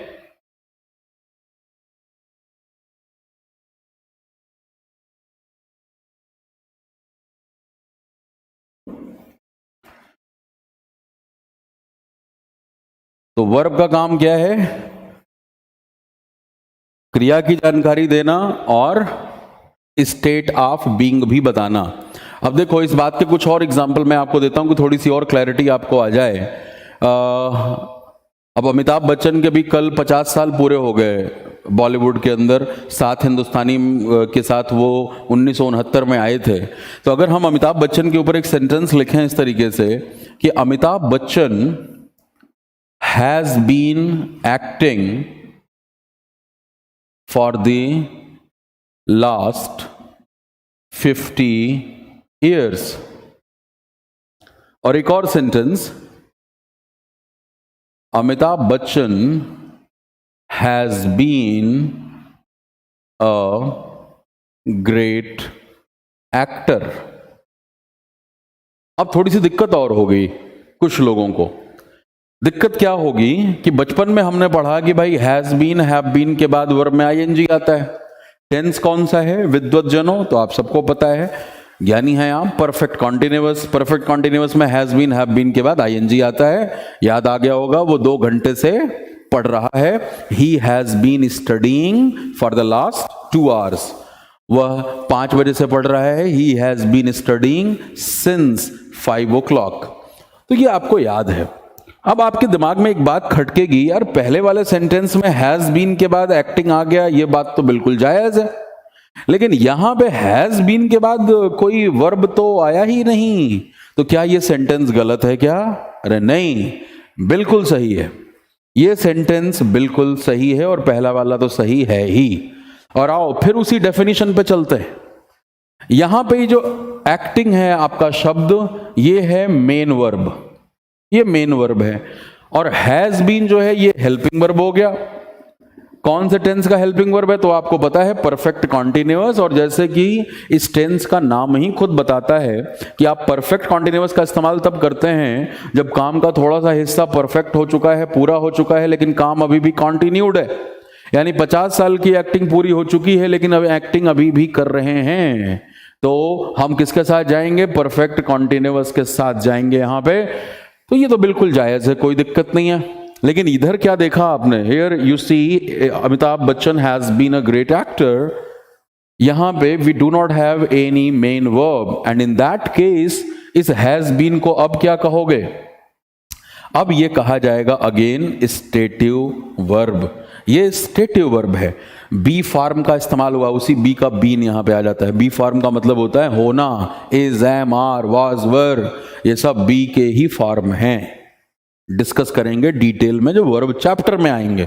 अभी तो मैं बिल्कुल सतही तौर पे कर रहा हूं कि जब आप अंग्रेजी अखबार पढ़ो या कोई न्यूज चैनल सुन रहे हो, जब ऐसी लाइनें मिलें तो धज्जियां ना उड़ जाएं कि ये कौन सी अंग्रेजी है, ये कौन सी अंग्रेजी आ गई। अंग्रेजी बिल्कुल ठीक है। अब थोड़ी सी बात और समझते हैं क्या फर्क है इसमें। देखो, परफेक्ट कॉन्टिन्यूअस हमने टेंसेस भी रटे हुए हैं, एप्लीकेशन हमें किसी चीज का नहीं पता होता। परफेक्ट कॉन्टिन्यूअस का इस्तेमाल आप तब करते हैं ना जब आपका फोकस ड्यूरेशन के ऊपर हो। परफेक्ट कॉन्टिन्यूअस टेंस को हम तब चूज करते हैं किसी सेंटेंस को लिखने के लिए जब हमारा फोकस सेंटेंस में एक ड्यूरेशन के ऊपर हो। तो यहां पे 50 साल की ड्यूरेशन की बात हो रही है। अगर हम वहीं पे बात करें, सपोज सारा अली खान की, अभी 1 साल पुरानी है एज एन एक्टर, सारा अली खान के लिए अगर मैं लिखता हूं, right, S.A. Khan is a fantastic actor. अब यहां पे मैंने सारा अली खान के स्टेट को बताने के लिए इज का इस्तेमाल कर लिया, अमिताभ बच्चन के स्टेट को बताने के लिए हैज बीन का इस्तेमाल कर लिया। क्यों कर लिया ये? क्योंकि अमिताभ बच्चन 50 साल से एक्टिंग कर रहे हैं, हमारा फोकस एक ड्यूरेशन पे है। हम अमिताभ बच्चन का स्टेट, हालचाल पिछले 50 सालों को रेफर करके बता रहे हैं, हम सिर्फ अभी वर्तमान समय की बात नहीं कर रहे। लेकिन सारा अली खान जो है वो एक न्यू कमर हैं, शी इज अ न्यू कमर, वो अभी अभी आई हैं इंडस्ट्री में, तो हम उनके लिए हैज बीन की बात नहीं कर सकते। उनके लिए क्या लगाना पड़ेगा? इज लगाना पड़ेगा। यानी जब आप वर्तमान परिस्थिति का हालचाल पूछ रहे हैं तो वहां पे आप इज, एम, आर लगा लेते हैं। ऑफिस में जब मुलाकात होती है क्या बोलता है सामने वाला? How are you? आप क्या बोलते हैं? I am good, I am fine. भैया हाउ आर यू के जरिए हालचाल ही पूछा गया है। स्टेट, आर क्या बता रहा है? State of being. और जब आप अपना हालचाल बता रहे हो आई एम फाइन, तो यहां पे भी आप किसका इस्तेमाल कर रहे हो? एम का, अपना हालचाल बताने में। लेकिन ये उस मोमेंट का हालचाल है। अब सपोज आपके एक कलीग को, जो आपके साथ ही इंजीनियरिंग पास करी थी, टीसीएस, विप्रो, एचसीएल को ज्वाइन किया था उसने, लेकिन उसको ऑन साइट भेज दिया कंपनी ने, 2 साल के लिए भेज दिया इन्फोसिस ने उसको, न्यूयॉर्क, स्विट्जरलैंड, कहीं भी। और 2 साल के बाद आपका वो मित्र अब वो वापस आ रहा है देश में। इंजीनियरिंग आपके साथ ही करी थी, थोड़ा काबिल था आपसे ज्यादा, बाहर भेज दिया था। अब 2 साल के बाद वापस आ रहा है, तो अब आप क्या कहोगे? How are you? नहीं, अब आपको क्या कहना पड़ेगा उस मित्र को जिसको 2 साल के बाद मिल रहे हैं आप? How have you been? ये बोलते हैं लोग। आप बहुत सारी सीरीज देखते हैं आजकल नेट पे, फिल्में देखते हैं, जब ये सब सुनते पढ़ते हो तो समझ नहीं आता कि क्या स्ट्रक्चर है ये वहां पे। इसीलिए हम बोलते हैं how have you been, because अब देखो हैव बीन आ गया। अब आपका फोकस किस पे है? ड्यूरेशन पे। आप अपने उस मित्र का पिछले 2 सालों का हालचाल पूछ रहे हैं, जब से आपकी मुलाकात उससे नहीं हुई है। तो इसीलिए वर्ब स्टेट बताने का काम करता है। ये रटे ना, ये एक्शन बताता है। एक्शन हमेशा एक मेन वर्ब बताता है, और जो स्टेटिव वर्ब है वो स्टेट की जानकारी देते हैं। हम इज, एम, आर, वाज, वर अकेले जब इस्तेमाल करेंगे तो जाहिर तौर पे वो उस मोमेंट का हालचाल बताएगा। जब आप हैज बीन का इस्तेमाल कर लेते हैं तो हैव बीन का इस्तेमाल कर लेंगे तो वो एक ड्यूरेशन का हालचाल बताएगा। ये फर्क आ जाता है। अब एक और बेसिक गलती यहां पे स्टूडेंट करते हैं, मैं बता दूं क्या। उनको एक बात समझ में आ गई और उसको रटने की आदत है, रटना छोड़ते नहीं हम। उनको बात समझ आ गई कि अभी सर ने बड़ा ज्ञान दिया हमें एक बात ये समझ आ गई है कि भाई जो वर्ब है उसके 2 फंक्शन हैं, action word, state of being.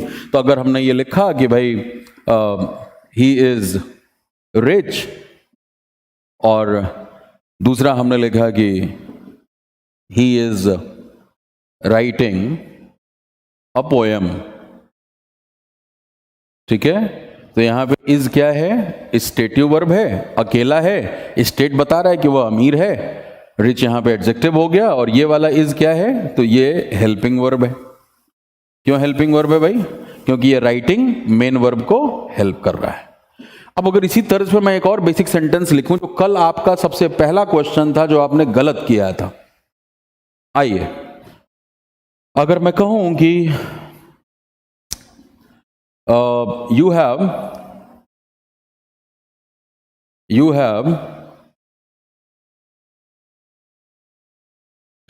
क्या भाव यहां पे दिए जाएं? चलो, you have accomplished this mission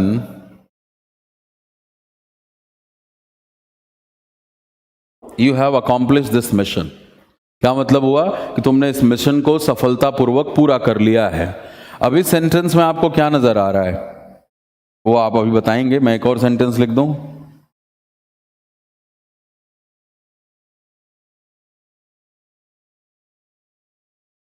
you have a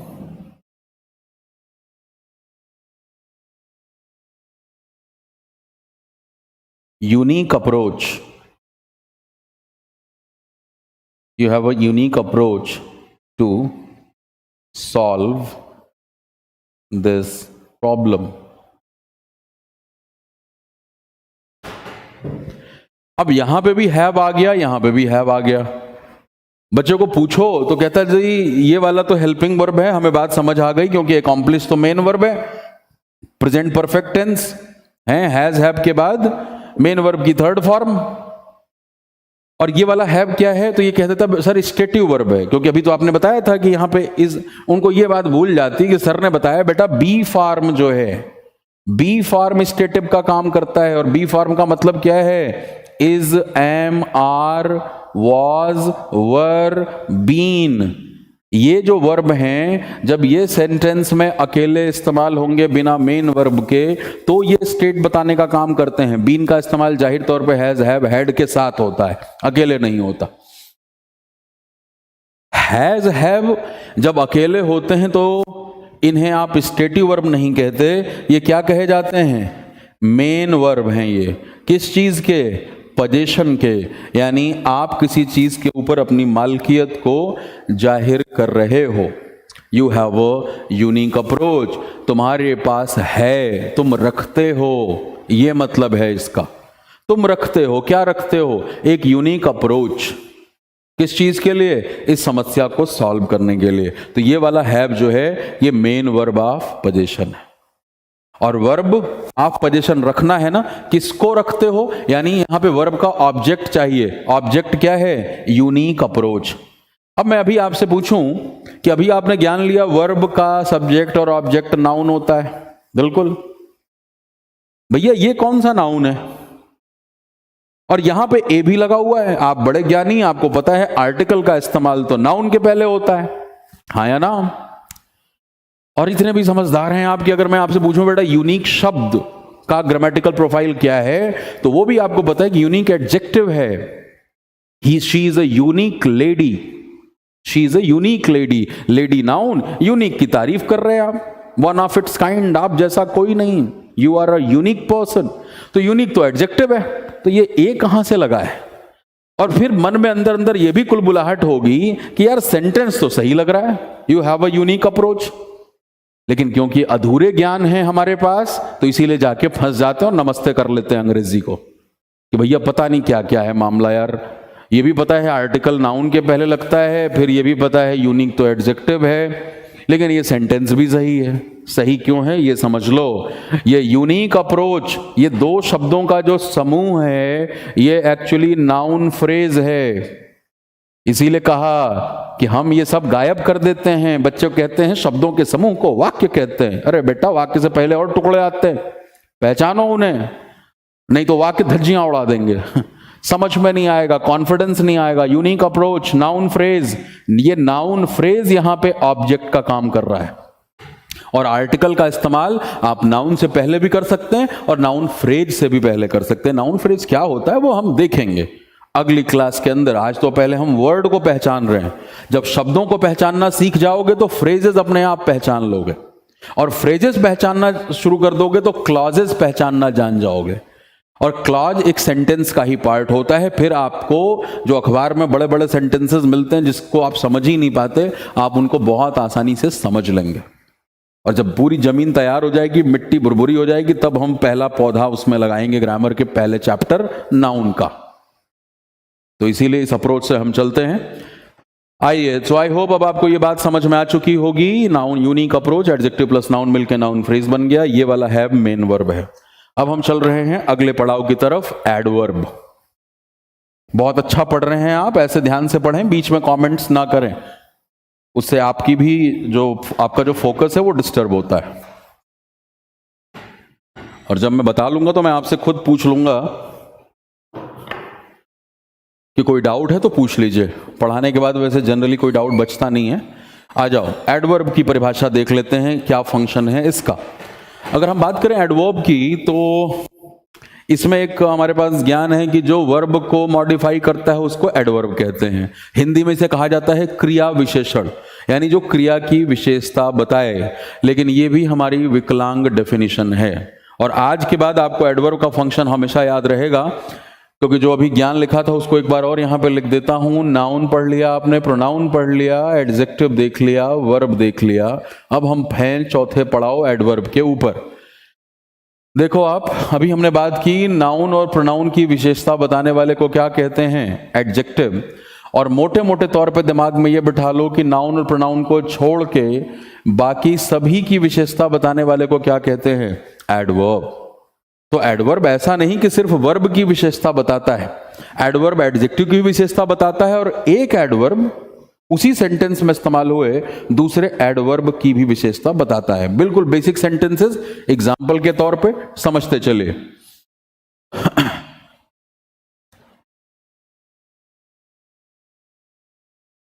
he speaks fluently. अब इतने ज्ञानी हो चुके हैं आप, अपने आप ब्रेक कर लेंगे। ही क्या है, सब्जेक्ट है, करता है, काम करने वाला है। कौन रोल निभा रहा है, तो एक प्रोनाउन, नाउन या प्रोनाउन ही, नाउन का इक्विवेलेंट ही सब्जेक्ट ऑब्जेक्ट या नाउन के रोल निभाएगा। स्पीक्स क्या है, वर्ब, बोलता है। और फ्लुएंटली कैसे बोलता है, तो फ्लुएंटली बोलता है, यानी ये शब्द काम करने का तरीका बता रहा है, एक्शन होने का तरीका बता रहा है। तो जो एक्शन को मॉडिफाई करे, एक्शन को डिस्क्राइब करे, एक्शन कैसे हो रहा है वो बताए, उसे ही क्या कह लोगे, एडवर्ब ऑफ। ये एडवर्ब ऑफ मैनर हो गया यहां पे। और यही परिभाषा आपको पता थी कि भाई जो शब्द वर्ब को क्वालिफाई करता है उसे एडवर्ब कहते हैं। तो यहां फ्लुएंटली स्पीक्स को डिस्क्राइब कर रहा है। अब मैं एक सेंटेंस और अगर लिखता हूं यहां पे, he speaks quite fluently. He speaks quite fluently, एक और शब्द मैंने बढ़ा दिया, बाकी सब कुछ वही है, सब्जेक्ट है, वर्ब है, और फ्लुएंटली आपको पता था पहले से ही, ये एडवर्ब ऑफ मैनर है, काम करने का तरीका बता रहा है, कैसे बोलता है, फ्लुएंटली। लेकिन अब एक शब्द और यहां पे बढ़ चुका है, और वो वर्ड क्या है, that is quite. That is quite. और ये क्वाइट क्या है, ये भी एडवर्ब है, और हम इसे क्या कहेंगे, एडवर्ब ऑफ डिग्री। यानी ये उस पर्टिकुलर एडवर्ब की डिग्री को बता रहा है। अब इसका हिंदी अर्थ क्या हुआ कि वो काफी तेज बोलता है। यहां पे था वो तेज बोलता है, ही स्पीक्स फ्लुएंटली, यहां पे हो गया वो काफी तेज बोलता है, यानी उसके तेज बोलने की डिग्री को आपने बढ़ा दिया। और यहां पे आपने क्या देखा कि एक सेंटेंस में इस्तेमाल हुआ एक एडवर्ब, उसी सेंटेंस में इस्तेमाल हुए दूसरे एडवर्ब को भी क्वालिफाई करता है। वो विकलांग डेफिनेशन नहीं कि एडवर्ब सिर्फ वर्ब को करता है, एडवर्ब उसी सेंटेंस में इस्तेमाल हुए, एक एडवर्ब उसी सेंटेंस में इस्तेमाल हुए दूसरे एडवर्ब को भी डिस्क्राइब कर सकता है, मॉडिफाई कर सकता है, क्वालिफाई कर सकता है। यानी ये क्वाइट किसको मॉडिफाई कर रहा है, फ्लुएंटली को। और अब तीसरा रोल, अब यहीं से अगर मैं सेंटेंस बनाता हूं कि he is a very fluent speaker, he is a very fluent speaker, तो अब आपको क्या नजर आया, स्पीकर शब्द नाउन है, वक्ता कॉमन नाउन, फ्लुएंट शब्द विशेषण है, बोलने वाले की क्वालिटी बता रहा है, फ्लुएंट स्पीकर, और वेरी जो शब्द है ये एडवर्ब हो गया। और यहां पे अगेन ये एडवर्ब ऑफ डिग्री है, क्योंकि वेरी का मतलब आपको पता है बहुत होता है, बहुत किसी भी चीज की मात्रा को, डिग्री को, इंटेंसिटी को बढ़ाएगा ही। और यहां पे क्या नजर आया तीसरे सेंटेंस में कि यहां पे जो एडवर्ब है वो एक एडजेक्टिव की डिग्री को बढ़ा रहा है, ये फ्लुएंट को मॉडिफाई करने के लगा है कि वो एक बहुत ही फ्लुएंट स्पीकर है। तो बात तीनों नजर आ गई आपको। पहले वाले सेंटेंस में क्या नजर आ रहा है, पहले वाले में नजर आया कि एडवर्ब क्या कर रहा है भैया, वर्ब को क्वालिफाई कर रहा है। दूसरे सेंटेंस में क्या नजर आया कि एक एडवर्ब उसी सेंटेंस में इस्तेमाल हुए दूसरे एडवर्ब को क्वालिफाई कर रहा है। तीसरे सेंटेंस में क्या नजर आया कि जो एडवर्ब है वो किसको क्वालिफाई कर रहा है, एडजेक्टिव को। तो ये काम तीनों ही कर लेगा। आप इसको मस्त ध्यान में रखें कि एडवर्ब सिर्फ वर्ब को करता है। बड़ा ही प्यारा चैप्टर है, इंटरेस्टिंग चैप्टर है, बड़े मस्त क्वेश्चंस बनते हैं। एडवर्ब को जब पढ़ेंगे तो आप देखेंगे। और क्योंकि इंग्लिश स्पेशल है तो ऐसा नहीं कि सिर्फ सीजीएल मेंस तक है, का ही लेवल कवर होगा, हम उसके भी ऊपर जाते हैं, राइट। और हर ग्रामर के चैप्टर्स में एटलीस्ट कम से कम जो कैट और जीमैट के लेवल की थोड़ी सी गहराई वाली ग्रामर है, हर एक चैप्टर में मैं उस गहराई में भी उतरूंगा।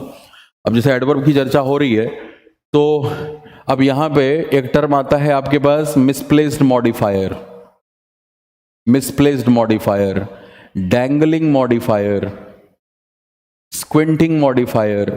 अब ये बेचारे एसएससी के बच्चे को ये सब पता ही नहीं है।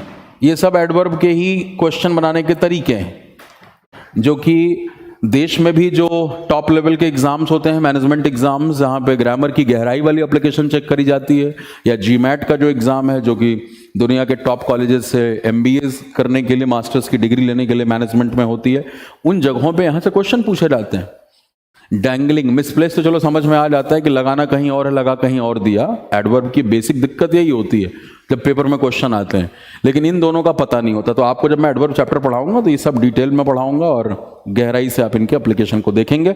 आज हम सिर्फ डेफिनेशन लेवल पे बात कर रहे हैं। क्वाइट का मतलब बहुत होता है, काफी होता है, आशीष।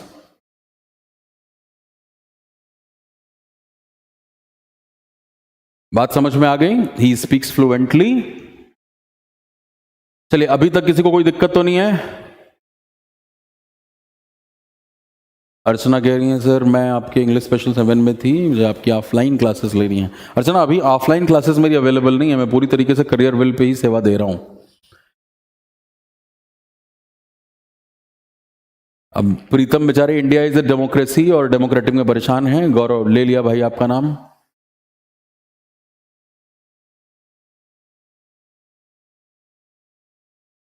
शिवम पूछ रहे हैं स्पीकर नाउन कैसे होगा। स्पीकर नाउन कैसे होगा? तो भैया नाउन की परिभाषा अभी क्लियर नहीं होगी, यानी कभी ध्यान से उसको पढ़ा नहीं होगा। स्पीकर कॉमन नाउन है, वक्ता, बोलने वाला। और कॉमन नाउन क्या होती है? एक वो शब्द जो एक क्लास के सारे मेंबर के लिए क्या हो, कॉमन हो। जैसे आप सभी लोग जो यहां मेरे सामने अभी दिख रहे हैं मुझे स्क्रीन पे, वो सभी क्या कहे जा सकते हैं एक शब्द से आपके लिए? जब आप पढ़ रहे हैं, स्टूडेंट कहा जा सकता है आपको। तो student is a common word to address all of you. That is why student is example of what? Common noun. तो उसी को हम जातिवाचक संज्ञा कहते हैं। तो वक्ता। चलिए आगे बढ़ते हैं। कोई अभी कुछ इस तरह का कोई क्वेश्चन आया नहीं है। डेमोक्रेसी, डेमोक्रेटिक एक भाई साहब हमारे पूछ रहे थे। तो भाई देखो, India is a democracy, democracy noun है। इंडिया इज अ डेमोक्रेटिक नहीं कह सकते, अ लगा हुआ है ना। एडजेक्टिव से पहले सिर्फ नहीं आएगा आर्टिकल। डेमोक्रेटिक शब्द एडजेक्टिव है, डेमोक्रेसी नाउन है। लगाओगे तब आप डेमोक्रेटिक के पहले आ, जब आप ये कहोगे India is a democratic country. बात समझ में आ गई? आइए अब आगे बढ़ते हैं। जो हमारे अगले पार्ट्स ऑफ स्पीच हैं वो है आपका प्रेपोजिशन। भली भांति परिचित हैं और ग्रामर के अंदर सबसे ज्यादा परेशान करने वाला टॉपिक है ये। और एक बड़े प्यारा सा रूल है प्रेपोजिशन के लिए कि there is no rule of preposition. कल ही हमारे एक भाई साहब इस बैच में थे और उन्होंने कहा कि सर आपने बोल दिया बुक ऑन ग्रामर, तो वो बुक ऑफ ग्रामर होना चाहिए। नहीं, बुक ऑन होता है। तो प्रेपोजिशन की दिक्कत हमारे साथ ये रह गई कि हमें हिंदी अर्थ बचपन में रटाए गए। अब उनसे जब आप यहां पे आ जाते हैं तो बड़ी दिक्कत होनी शुरू होती है, क्योंकि आप हिंदी अर्थ लगाते हैं। तो प्रेपोजिशन के कॉलोकेशंस आपको समझने पड़ेंगे, यूसेज देखने पड़ेंगे, कब कौन सा प्रेपोजिशन किसके साथ लगेगा, वो हम प्रेपोजिशन के चैप्टर में डिटेल में पढ़ेंगे कि पेपर में प्रेपोजिशन का क्या क्या एप्लीकेशन है, जहां से सवाल आपको पूछे जाते हैं। चाहे वो फ्रेजल वर्ब के रूप में एप्लीकेशन देख लें आप, या प्रेपोजिशनल कॉलोकेशन के रूप में देख लें। अब जैसे मैं आपको एक छोटा सा एग्जाम्पल देता हूं कि रटना क्यों नहीं चाहिए। अब देखो, जैसे अग्री शब्द है। अब मैं कहूं कि I agree with you, I agree on price, agree in principle, agree to proposal. कितना रटोगे आप? अब आप रट के बैठ जाओगे नहीं अग्री के साथ, ये लगता है मेरे भाई अग्री के बाद जो वर्ड लिखा उस पर डिपेंड करेगा। अगर आप किसी इंसान के साथ अग्री करते हो तो वहां विद लगाओगे। अब मान लो आप किसी से डील कर रहे हो, डील में कीमत तय हुई है, वहां पे अग्री के साथ ऑन लगेगा। आप उस डील में खास सिद्धांत पे चीजें फाइनल हुई हैं, प्रिंसिपल पे, तो वहां अग्री इन प्रिंसिपल होगा। और सामने वाले ने आपको कोई प्रपोजल दिया, कोई ऑफर दिया, कोई प्रपोजिशन दिया, प्रपोज किया कुछ, और आप उससे अग्री करते हैं तो वहां पे टू लगेगा। तो इस तरीके से बड़ी लंबी फहरिस्त है इन चीजों की। अब जैसे आप बोलते हो this is not expected from you, this is not expected from you. आप हिंदी अनुवाद करते तो आपको लगता है अच्छा फ्रॉम का मतलब तो से होता है, इसका हिंदी अर्थ हो गया तुमसे ये उम्मीद नहीं थी। बेटा वहां पे फ्रॉम गलत है, वहां पे this is not expected of you होता है। अब कहोगे नहीं ऑफ तो बचपन में रटाया था, की का के होता है, ये कैसे? वो सब हमारी कमियां रह गई, पूरी बात नहीं हुई, अधूरी बातें हुई थी। तो हम यहाँ पे पूरी बातें सीखेंगे। खैर अभी बस प्रेपोजिशन को पहचान सकें उसके ऊपर हमारा ध्यान है। तो आइए इसकी भी परिभाषा जरा समझ लेते हैं कि होता क्या है। देखो एक तो अपने नाम से ये खुद बता रहा होता है प्रीपोजिशन, यानी ये पहले पोजीशन होता है जनरली। अच्छा ग्रामर की क्लास में मैं जनरली और यूजुअली बोलता रहूंगा, क्योंकि ग्रामर में भी जो भी कॉन्सेप्ट आप क्लास में देखेंगे वो जाहिर तौर पे 85 to 90% केसेस में सही होता है, बट हर जगह 5 से 10% एक्सेप्शन आपको दिखाई देते हैं। तो हम रट्टू तोते की तरह चीजों को रट के ना बैठ जाएं, एप्लीकेशन पे ध्यान दें। प्रेपोजिशन जनरली क्या कहा मैंने, पहले पोजीशन होगा किसके, नाउन या प्रोनाउन के। तो अगर मैं इसकी परिभाषा की बात करूं तो preposition is a word which is placed before a noun और pronoun to show its relation with other noun और pronoun in the same sentence. Hindi में बता देता हूं, प्रेपोजिशन हिंदी होती है इसकी संबंध बोधक अव्यय। प्रेपोजिशन वो शब्द होता है जो किसी नाउन या प्रोनाउन से पहले लग के उसी सेंटेंस में इस्तेमाल हुए दूसरे नाउन प्रोनाउन से उसका संबंध बताए। ये इसका काम होता है। क्योंकि अगर आपने अधूरा ज्ञान ले लिया और सिर्फ ये दिमाग में बैठा लिया प्रेपोजिशन पहले पोजीशन होता है, प्री का मतलब पहले, पोजीशन लगाना किसके, नाउन प्रोनाउन के, तो मेरे भाई एडजेक्टिव भी तो नाउन प्रोनाउन से पहले, नाउन से पहले लग रहा होता है। This is a blue marker, this is a black marker, marker noun है, ब्लैक आपका एडजेक्टिव हो गया, ये काला मार्कर है। अधूरा ज्ञान नहीं, पूरा ज्ञान। एडजेक्टिव भी पहले लग जाएगा, प्रेपोजिशन भी पहले लग जाएगा, दोनों का सेंटेंस में काम अलग होता है। एडजेक्टिव किसी चीज की क्वालिटी बताता है, प्रेपोजिशन क्वालिटी नहीं बताता, ये रिलेशनशिप बताता है। और इसीलिए इसको हिंदी में क्या कहते हैं, संबंध बोधक अव्यय, जो आपको संबंध का बोध कराए। अब जैसे मेरे पास यहाँ पे पानी रखा हुआ है पीने के लिए, तो मैं क्या कहूं कि there is a glass on the dais, right, there is a glass on the dais और पोडियम, या there is a bottle on the table. तो जब मैंने कहा कि there is a bottle on the table, अब क्या नजर आ रहा है, ये ऑन है। क्या है ये, प्रेपोजिशन। टेबल क्या है, नाउन, और बॉटल क्या है, नाउन। तो काम क्या कर रहा है ये ऑन, ये एक नाउन से पहले लग करके उसी सेंटेंस में इस्तेमाल हुए दूसरे नाउन से इस नाउन का संबंध बता रहा है कि भाई इस टेबल और इस बॉटल में क्या संबंध है, कैसे पोजीशन है ये। तो ये बॉटल इस टेबल पर है, टेबल बॉटल पर नहीं है, यही पता लग रहा है। तो ये इसका काम है। हमेशा पेपर में एप्लीकेशन पूछा जाएगा, मैं बार बार कह रहा हूं, पेपर अप्लाइड ग्रामर टेस्ट करता है, एकेडमिक ग्रामर नहीं। वहां पे कोई नहीं कहेगा कि डेफिनेशन लिखो और टाइप्स का नाम लिखो और उनके एग्जाम्पल लिखो। वहां ये मान के चलेंगे ये तो इसको पता ही होगा, हम इसके एप्लीकेशन को टेस्ट करते हैं। जैसे कल मैंने आपको एप्लीकेशन दिखाए जहां हमसे गलतियां हुई, वो कभी फिलर के फॉर्म में, कभी डिटेक्शन के फॉर्म में, कभी इंप्रूवमेंट के फॉर्म में, कभी पैराजंबल के फॉर्म में आपके बेसिक्स का एप्लीकेशन टेस्ट करते हैं वहां पे, ना कि आपसे कुछ लिखवाना है उनको स्कूल कॉलेज के एग्जाम की तरह। तो ये है काम किसका, प्रेपोजिशन का। ज्यादा बात नहीं करेंगे, अभी हम एग्जाम्पल क्योंकि लेना है और आपको पहचानवा के भेजना है आज खुद पहचान के जाओगे तो फंक्शन देखते चलो, ठीक है। तो ये प्रीपोजिशन की डेफिनेशन और ये इसका काम, संबंध बोधक अव्यय। अगला है आपके पास कंजंक्शन। अच्छा, पहली बात तो बहुत सारे लोगों का उच्चारण ही गलत होता है। मतलब मैं 80% लोगों को सुनता हूं बोलते हुए कंजक्शन, कंजक्शन नहीं होता है, कंजंक्शन होता है। जंक्शन JUN है, जंक्शन का मतलब जोड़ना होता है, कौन का मतलब होता है टुगेदर। तो कंजंक्शन जो होता है वो ज्वाइन करने का काम करता है। This is nothing but a joining word, इसीलिए हम कह लेते हैं ये ज्वाइनिंग वर्ड होता है। किसको ज्वाइन करता है भाई? तो वो सारे शब्द जो किसी दो शब्द को, दो फ्रेज को या दो क्लॉज को ज्वाइन करे उसे क्या कहोगे आप? Conjunction, right. तो चाहे जब आप ये कह रहे हैं कि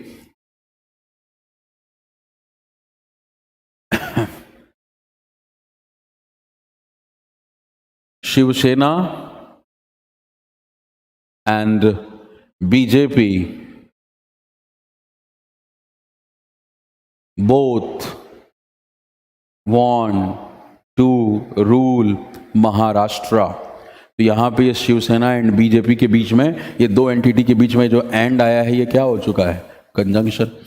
अब 14-15 दिन हो गए, अभी सरकार तो बनी नहीं है, राइट। सो कंजंक्शन का काम क्या होता है? दो पार्ट को ज्वाइन करना। मैं इसीलिए पार्ट समझा रहा हूं क्योंकि अगर पहचानोगे नहीं कि फ्रेज क्या है, क्लॉज क्या है, डेफिनेशन पढ़ते रहो कि कंजंक्शन वो शब्द होता है जो कि दो शब्दों को, दो फ्रेजेस को, दो वर्ड्स को, दो फ्रेजेस को, दो क्लॉजेस को ज्वाइन करता है, तो उसको पहचानना पड़ेगा, राइट। सो जैसे अगर आप ये कह रहे हो कि if you work hard you will get success. अब कोई पूछे बेटा यहां पे कंजंक्शन क्या है, तो यहां पे इफ जो है ये कंजंक्शन है। अब हमारी बात थोड़ी सी कुछ लोगों को दिक्कत हो जाएगी, यार कंजंक्शन तो बीच में आके जंक्शन बनाता है, यहां तो सेंटेंस की शुरुआत है। तो इसीलिए क्लॉज को पढ़ना आपके लिए जरूरी है, क्योंकि देखो सेंटेंस की पहचान तो फुल स्टॉप का साइन होता है। जहां फुल स्टॉप लगेगा, जहां मार्क ऑफ इंट्रोगेशन लगेगा, that is a hallmark of a sentence. वो पहचान है एक सेंटेंस की। लेकिन इस सेंटेंस के अंदर आपको दो क्लॉज दिखाई दे रहे हैं। क्लॉज भी अपने आप में एक सेंटेंस ही होता है, छोटा सा। तो clause is nothing but a part of a sentence, but it does have it's subject and finite verb. अब अगर मैं क्लॉजेस को स्वैप कर दूं और इसी सेंटेंस को ऐसे लिखूं कि भाई you will get success if you work hard, तो अब आपकी बातें खिल जाएंगी। आपको लगेगा नहीं सर बिल्कुल क्या बात है, नजर आ गया इफ यहां पे कंजंक्शन है, जोड़ रहा है। तो भैया बीच में आए चाहे सेंटेंस के शुरू में आए वो कंजंक्शन ही है। बीच में आएगा तो कॉमा नहीं लगाओगे क्योंकि वो खुद ही आ चुका है। और यहां पे जब आप कंजंक्शन से सेंटेंस को शुरू करते हैं तो दो क्लॉजेस को सेपरेट करने के लिए कॉमा लगता है, ठीक है। अब आप देखो इतने छोटे छोटे सेंटेंस में क्या एंटिटी है, क्यों कॉमा लगा है, ये इफ क्या है, सब हमें पहचान में आता ही नहीं था। जो बस अगले हफ्ते का इंतजार है, क्योंकि इसमें मैंने बताया है कि इन बेसिक्स के लिए मैं आपकी 4 से 5 क्लासेस खर्च करता हूं। पूरा फ्रेज का हैंड आउट दूंगा, लाइव क्लास में हम यहाँ पे डिस्कस करेंगे, जो आपके पास भी अपलोड होगा। जो भी नए लोग जुड़े हैं उनकी जानकारी के लिए पीछे की वीडियोस देख लीजिएगा, सारी बातें उसमें शेयर्ड हैं। जो भी आपके नोट्स हैं, पीडीएफ्स हैं, जैसे प्रैक्टिस सेशन के लिए जो भी कुछ, वो सब पहले से अपलोड होते हैं। आप चाहे तो उनका प्रिंट निकाल के अपने पास रख लीजिए। और यहाँ पे भी क्लास में जो है वो लाइव क्वेश्चन यहाँ पे दिखाई देंगे। तो अब जैसे आज आपको वर्ड को पहचानना सिखा रहा हूँ, अभी हम क्वेश्चन करेंगे, फिर हम फ्रेज और क्लॉज को सीखेंगे, फिर फ्रेज और क्लॉज के यहाँ पे क्वेश्चंस करेंगे पहचानने के, और उसके बाद आपको पूरा कॉन्फिडेंस आ जाएगा। आप एक बड़े सेंटेंस को बड़े मजे से पढ़ना शुरू करोगे, खुद ही पहचानना आदत में आ जाएगा, आपकी आदत में शुमार हो जाएगा। एनीवे, तो भाई ये कंजंक्शन है। और ये 7 जो पार्ट्स ऑफ स्पीच जो हमने जिनकी डेफिनेशन को समझा है, अभी तक रटा था, आज समझा है, इन्हीं 7 पे पूरी अंग्रेजी टिकी हुई है एक तरीके से। अगर आप इंटरजेक्शन देखें तो आपको भी पता है इंटरजेक्शन का मतलब विस्मयादि बोधक अव्यय होता है, यानी वो सारे शब्द जो हमें हाइटेंड इमोशन बताते हैं, दुख का, शोक का, कष्ट का। तो अब रिचुअल पूरा करने के लिए बता ही देता हूं, लिख ही दूं यहां पे, इंटरजेक्शन ये आखिरी पार्ट्स ऑफ स्पीच है। विस्मयादि बोधक कहा जाता है, विस्मय आदि, यानी उस तरह के इमोशन, विस्मयादि, बोधक, जो बोध कराए, अव्यय। एनीवे, तो यही सारे शब्द, अलॉस, ब्रावो, हुर्रा, राइट, ज्यादा खुशी, दुख, गम, और इन तरह के शब्दों की पहचान क्या होती है कि उनके बाद आपको एक मार्क ऑफ एक्सक्लेमेशन लगा हुआ मिलता है। तो ये इसके बारे में जानकारी है। लेकिन इसके पहले जो हमने 7 पार्ट्स ऑफ स्पीच किए हैं, उन्हीं चैप्टर्स को हम इस क्लास में बहुत डिटेल में पढ़ेंगे, और हर एक पार्ट्स ऑफ स्पीच पे गहराई से आपकी कमांड होगी इस क्लास में। आज तो हमने बस ब्रशअप किया है, और अब आप खुद देखेंगे कि जितना ज्ञान हमने आज लिया है उस पे ही आप इतने काबिल हो जाएंगे कि आप सवाल का जवाब देंगे। तो अब मैं यहां पे कुछ क्वेश्चंस लिखने वाला हूं आपके लिए। उन क्वेश्चंस में क्या होगा कि कुछ शब्द होंगे कॉमन, और उन्हीं शब्दों को आपको बताना होगा कि वो इन पार्ट्स ऑफ स्पीच में से क्या हैं। So I am going to write couple of sentences over here in groups. In those sentences, one word will be common, and you have to identify that one word which is common in both the sentence or three of the sentences, what kind of grammatical profile that word holds. Because if we talk about grammar in the context of any competitive exam, it consists of two things. What are those two factors what you need to master at? किन दो चीजों पे आपको करना है command? Word placement और word selection. बस ये काम आपको आ जाए, कोई भी एग्जाम निकाल लोगे। Word placement, word selection. बात समझा देता हूं कि क्या है। कल आपने भरपूर सिलेक्शन किया है, हाँ या ना? जब कल क्वेश्चन दिया कि भाई दिस विल, और लिखा था ना ब्लैंक प्लेस था, कुछ भी कर लो यार, अब मुझे एग्जैक्ट सेंटेंस नहीं याद है। Your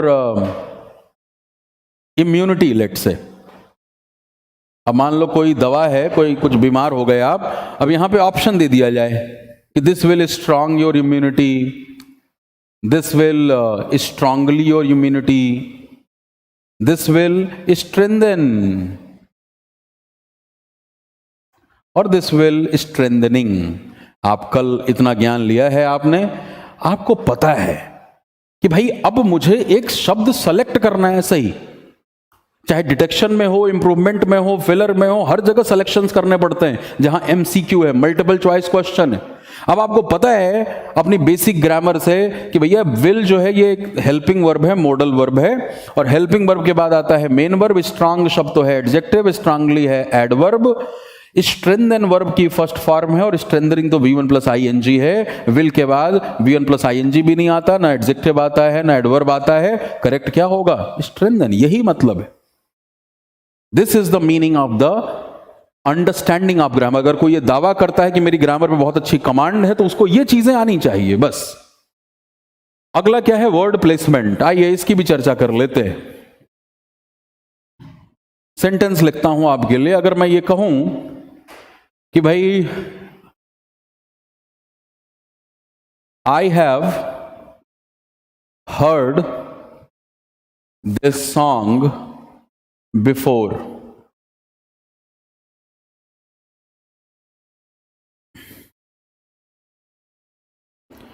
you are sitting before me,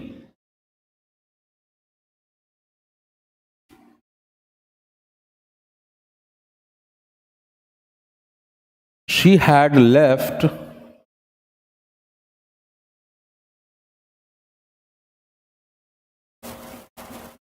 before I reached there। 3 sentence आपके सामने हैं।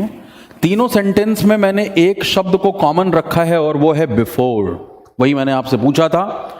तीनों सेंटेंस में एक शब्द कॉमन रखा है बिफोर, और यहां पे सवाल यही है कि बिफोर की प्लेसमेंट अलग अलग जगहों पे है। आप मुझे ये बताएंगे कि पहला बिफोर, दूसरा बिफोर, तीसरा बिफोर पार्ट्स ऑफ स्पीच से क्या है। चॉइसेस की कोई कमी नहीं है, कोई गरीबी नहीं है भैया। इंटरसेक्शन तो है नहीं। चलो दिल खोल के देख लो क्या क्या हो सकता है। नाउन, प्रोनाउन, एडजेक्टिव, इन्हीं में से चूज करना है आपको। वर्ब, एडवर्ब, प्रेपोजिशन, कंजंक्शन, यही सवाल है। अभी जितने भी क्वेश्चन मैं आपसे पूछने वाला हूं 10 मिनट में, आपको यही बताना है कि इन सातों में से क्या है। अभी तो for the time being eliminate कर लेते हैं। नाम तो है नहीं, नाउन भी नहीं हुआ, प्रोनाउन भी नहीं है, ही शी इट दे देम। विशेषण भी किसी की विशेषता तो बता नहीं रहा बिफोर, एडजेक्टिव भी नहीं है, वर्ब भी नहीं है, हर्ड वर्ब है, सिटिंग वर्ब है, लेफ्ट वर्ब है, ये भी गायब हो गया। यानी लड़ाई एडवर्ब, प्रपोजिशन और कंजंक्शन में ही है। मैंने आपका काम बहुत आसान कर दिया है। आप अपने कमेंट सेक्शन में बस ये लिख के बताएंगे 1 2 3, इसका मतलब पहला वाला बिफोर, दूसरा वाला बिफोर, तीसरा वाला बिफोर, इन तीनों में से क्या है।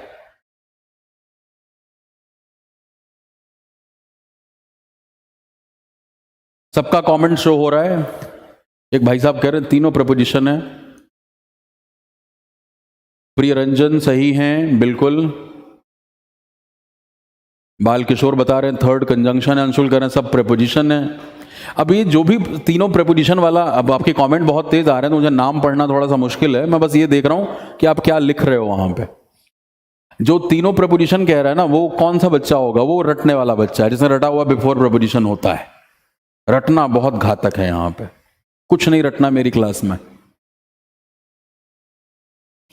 बहुत सारे लोग सही जवाब दे रहे हैं। जयंत का जवाब मुझे लग रहा है सही है, बिल्कुल। प्रीतम का जवाब सही है। अभिषेक नहीं, अभिषेक ने गड़बड़ कर दिया, थोड़ा आगे पीछे कर दिया। एमडी सही हैं। प्रिय रंजन आपका नाम ले लिया, एक बार कमेंट कर दीजिए फिर ठीक है, कोई बार बार लिखने की जरूरत नहीं है। लाला जी भी गड़बड़ हैं, प्रपोजिशन प्रपोजिशन कंजंक्शन। तन्वी बिल्कुल सही हैं। हिमांशी सही हैं। आशीष बिल्कुल ठीक हैं। उज्जवल सही हैं। आ जाइए, अब पहचान लेते हैं। देखो, आई have heard this song before, ये वाला बिफोर आपका एडवर्ब ऑफ टाइम है।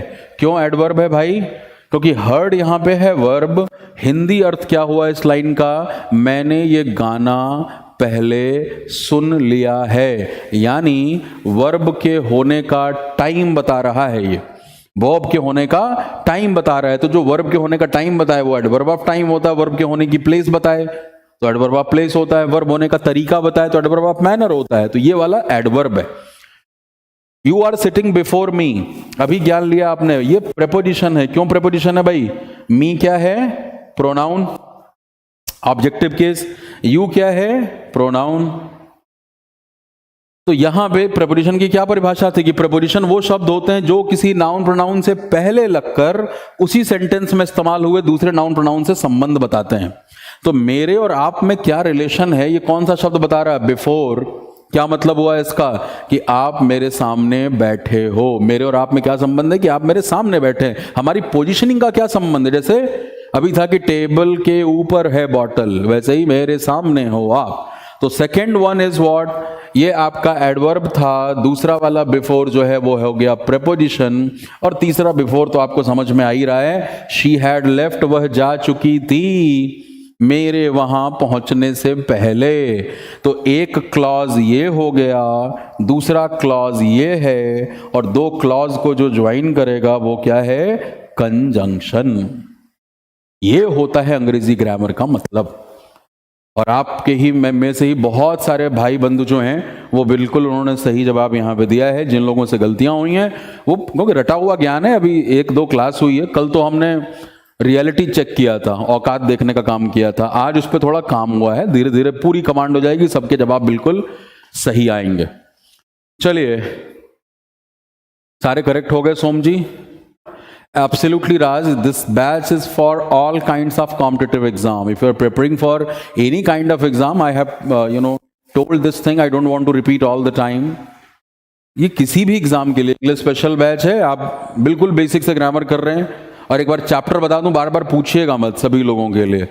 क्रम वैसे बता दिया था, एक आपका वीडियो पड़ा हुआ है 13-14 मिनट का, जिसमें पूरा कोर्स स्ट्रक्चर लिखा है, लेकिन फिर भी पूछते हैं आप। आप वीडियो में जाके देखें, एक 13-14 मिनट का वीडियो, उसमें पूरा कोर्स स्ट्रक्चर है, उसमें कौन सा टॉपिक होगा वो सब पता है, लिखा हुआ है। अभी हम बिल्कुल पहले पे चल रहे हैं, प्राइमर पे। Noun, pronoun, adjective, verb, adverb, right, tenses, preposition, conjunction, voice, narration, question tag, article, ये ग्रामर के टॉपिक हैं जो आप क्लास में डिस्कस करेंगे कॉन्सेप्ट के साथ, और उसके बाद प्रैक्टिस क्वेश्चंस आपके पास। उसके बाद है हमारे कॉम्प्रिहेंशन के topic, reading comprehension, cloze test, parajumbles, fill in the blanks, सब इस क्लास में करेंगे। और वोकैबुलरी की जो प्रैक्टिस है, वोकैबुलरी डेवलपमेंट, कैसे शब्दों को सीखें, अभी मैंने वोकैबुलरी को टच नहीं किया है। कोशिश करूंगा कि जो हमारी अगली मीटिंग होगी मंडे को, उस दिन हम वोकैबुलरी के बारे में भी बात करेंगे। तो वोकैबुलरी को किस तरीके से बेहतर करें, रूट वर्ड के जरिए, कंफ्यूजिंग वर्ड के जरिए, कैसे बिना रटे ही हमसे one word substitution, synonym antonym हो जाए। कल जैसे मैंने आपको क्वेश्चन इडियम फ्रेजेस के कराए थे, उन तरह के सारे क्वेश्चंस आप इस बैच में कवर करोगे, तो किसी भी कॉम्पिटिटिव एग्जाम का सिलेबस नहीं बचेगा। ये हर तरह के एग्जाम के लिए बेनिफिशियल है, राइट। चलिए अब मैं थोड़ा सा सवाल पूछ लूं, 2-4 मिनट हैं हमारे पास, आप सही सही जवाब दे दीजिए। क्लासेस जो होती हैं ये मंडे से लेके फ्राइडे तक होंगी, टाइमिंग आपको पता ही है। आप पढ़ रहे हैं अदिति सर के साथ मैथ्स 8 से 9:30, और फिर 9:30 से 11 मेरे साथ आप इंग्लिश पढ़ेंगे। कुछ और क्वेश्चंस आपको दे रहा हूं फटाफट। हाँ भाई, स्पेलिंग एरर भी करोगे, सब कुछ बताऊंगा, वोकैब का पोर्शन भी। अभी ग्रामर टच कर रहे हो ना, थोड़ा धैर्य रखा करो यार। इतने रिजल्ट शेयर हुए हैं मेरे टेलीग्राम चैनल पे, पेज पे जाके देख लीजिए, 197, 198, 90 से कितने बच्चे ऊपर नंबर लेके आए हैं। आप जाके देखें, उन बच्चों से बात करें, चाहे वो फेसबुक पे, वो बताएंगे आपको। एक बच्चा बेचारा 140 सोच के थे, हमारे अमित हैं, अभी इंग्लिश स्पेशल 10 में है शायद, उन्होंने लिखा भी है कि सर मुझे लग रहा था अंग्रेजी में 140 के आसपास आ जाए, पता नहीं 191 या 193 मार्क्स उनके आए हुए हैं। तो आप जाकर के खुद पढ़ सकते हैं। जब इस तरह से बेसिक्स आपके क्लियर होंगे तो आपको भी जो उम्मीद नहीं है उसे बेहतर परफॉर्म करके आप दोगे, उस बात के लिए बिल्कुल निश्चिंत रहो। चलिए मैं वही बातें कर लेता हूं, आपको क्वेश्चन फिर हम कर लेंगे अगली क्लास में। कुछ चीजें जिनके थ्रू आप कनेक्ट हो सकते हैं, राइट, क्योंकि अगले 2 दिन हैं आपके पास कनेक्ट होने के लिए। देख लीजिए, ये फोरम्स हैं जहां पे आप मुझसे कनेक्ट हो सकते हो। English expo with Satyendra Tiwari, ये नाम है, किसका किसका है, किन किन फोरम्स का है, तो वो बता देता हूं। देखो, FB पेज का भी यही एड्रेस है, फेसबुक पेज है, तो आप ये फेसबुक पे जाके सर्च करेंगे, उसको लाइक और फॉलो कर लीजिए। वहाँ पे रोज कुछ ना कुछ ग्रामर, वोकैब से रिलेटेड अपडेट्स वहाँ पे पढ़ती रहती हैं, ठीक है। और वहाँ पे आपको उन बच्चों के पूरे रिजल्ट, उनके स्क्रीनशॉट्स भी सब दिखाई देंगे जो कि सेलेक्ट हुए हैं अभी तक, करियर विल के थ्रू जो बच्चे सेलेक्ट हुए हैं। इसी नाम का FB ग्रुप भी है, फेसबुक ग्रुप भी है, ठीक है। आपके डिमांड के ऊपर एक YouTube चैनल भी शुरू किया है, तो आप उसको भी सब्सक्राइब कर लीजिएगा, YouTube चैनल भी। और इसी नाम का आपका टेलीग्राम चैनल भी है, आप उसे भी सब्सक्राइब कर लेंगे, तो जो भी क्लास के अलावा मटेरियल मिलता है वो सब वहाँ पे कवर हो जाएगा। अभी क्योंकि एडमिशन्स ऑन हैं, एक बार एडमिशन जब क्लोज हो जाएगा तो फिर मैं आपको टेलीग्राम ग्रुप का भी लिंक आपके इसी ऐप में डलवा दूंगा, ठीक है, जहां पे आप क्लास को अभी एक्सेस कर रहे हैं। तो वो टेलीग्राम ग्रुप है, और ग्रुप का मतलब क्या है कि यहां पे आप अपने डाउट का डिस्कशन कर सकते हैं बाकी स्टूडेंट्स के साथ भी, राइट। और यहां पे आपको डाउट है, बच्चे क्लियर नहीं कर पा रहे, तो फिर मैं वहां पे बैठा हूंगा, वो डाउट क्लियर हो जाएगा। फेसबुक पेज पे भी आप मैसेज करके मुझे अपनी जो समस्या है अंग्रेजी से रिलेटेड या कोई प्रॉब्लम है, आप वहां पे भी बता सकते हैं। ग्रुप पे भी आप चीज़ों को पोस्ट कर सकते हैं जो आप पूछना चाहते हैं या जानना चाहते हैं। तो ये सारे बाकी तरीके हैं जिनके थ्रू आप इन लाइव क्लासेस के अलावा मुझसे कनेक्ट हो सकते हैं। तो इस पेज को जरूर लाइक और फॉलो कर लीजिएगा, और जाकर के देखिए इस पेज पे सारी डिटेल्स, जो भी रिजल्ट्स हैं बच्चों के। अभी डिफेंस के कितने बच्चे सेलेक्ट हुए, राइट, जो रिजल्ट्स पीछे आए आपके, तो आप भी उस क्रम में अपना नाम लिखाएं, इस कोशिश में हम पूरी तरीके से काम करेंगे, ठीक है। तो ये जानकारी देनी थी थोड़ी सी आपको। अब कुछ पूछना है, कोर्स ड्यूरेशन कितने डेज का होगा? भाई देख लो, कोर्स ड्यूरेशन आपका जो है यहाँ पे जो आपका आवर्स है वो आपको पता लग ही चुके हैं। आप 1.5 घंटे 1 आवर 30 मिनट्स की क्लासेस रोज ले रहे हैं। और जनरली देखो हर बैच का अपना अलग अलग पेस होता है, और हर बैच में मैं नए हैंड आउट भी इंट्रोड्यूस करता हूँ, तो टाइमिंग बढ़ जाती है। लेकिन एक मान के बाद चलो मोटे मोटे तौर पे कि ये आपका 100+ आवर्स के आसपास जाएगा ही, मतलब 90 to 100 आवर्स आपके पूरे के पूरे लगेंगे इसमें सारे, जिसमें हमारा कॉन्सेप्ट का भी डिस्कशन और hand out discussion, everything included. तो 100 आवर्स टच कर जाना चाहिए, क्योंकि इस बैच में फिर मैं कुछ नए hand out, practice hand outs और इंट्रोड्यूस करूंगा। आपको एग्जाम के लिए जनवरी फरवरी के लिए बिल्कुल तैयार करके भेजना है, तो मिसलेनियस 3-4 करा करके भेजूंगा अलग अलग। तो ये सारा काम करेंगे तो ये इतने आवर्स का आपका बैच होगा। तो आप मोटे मोटे तौर पे मान लीजिए कि ये 3.5 महीने तो कम से कम आपको लगने ही लगने हैं। हम करीब 14 फरवरी 15 फरवरी के आसपास इस बैच को फिनिश कर पाएंगे, ठीक है।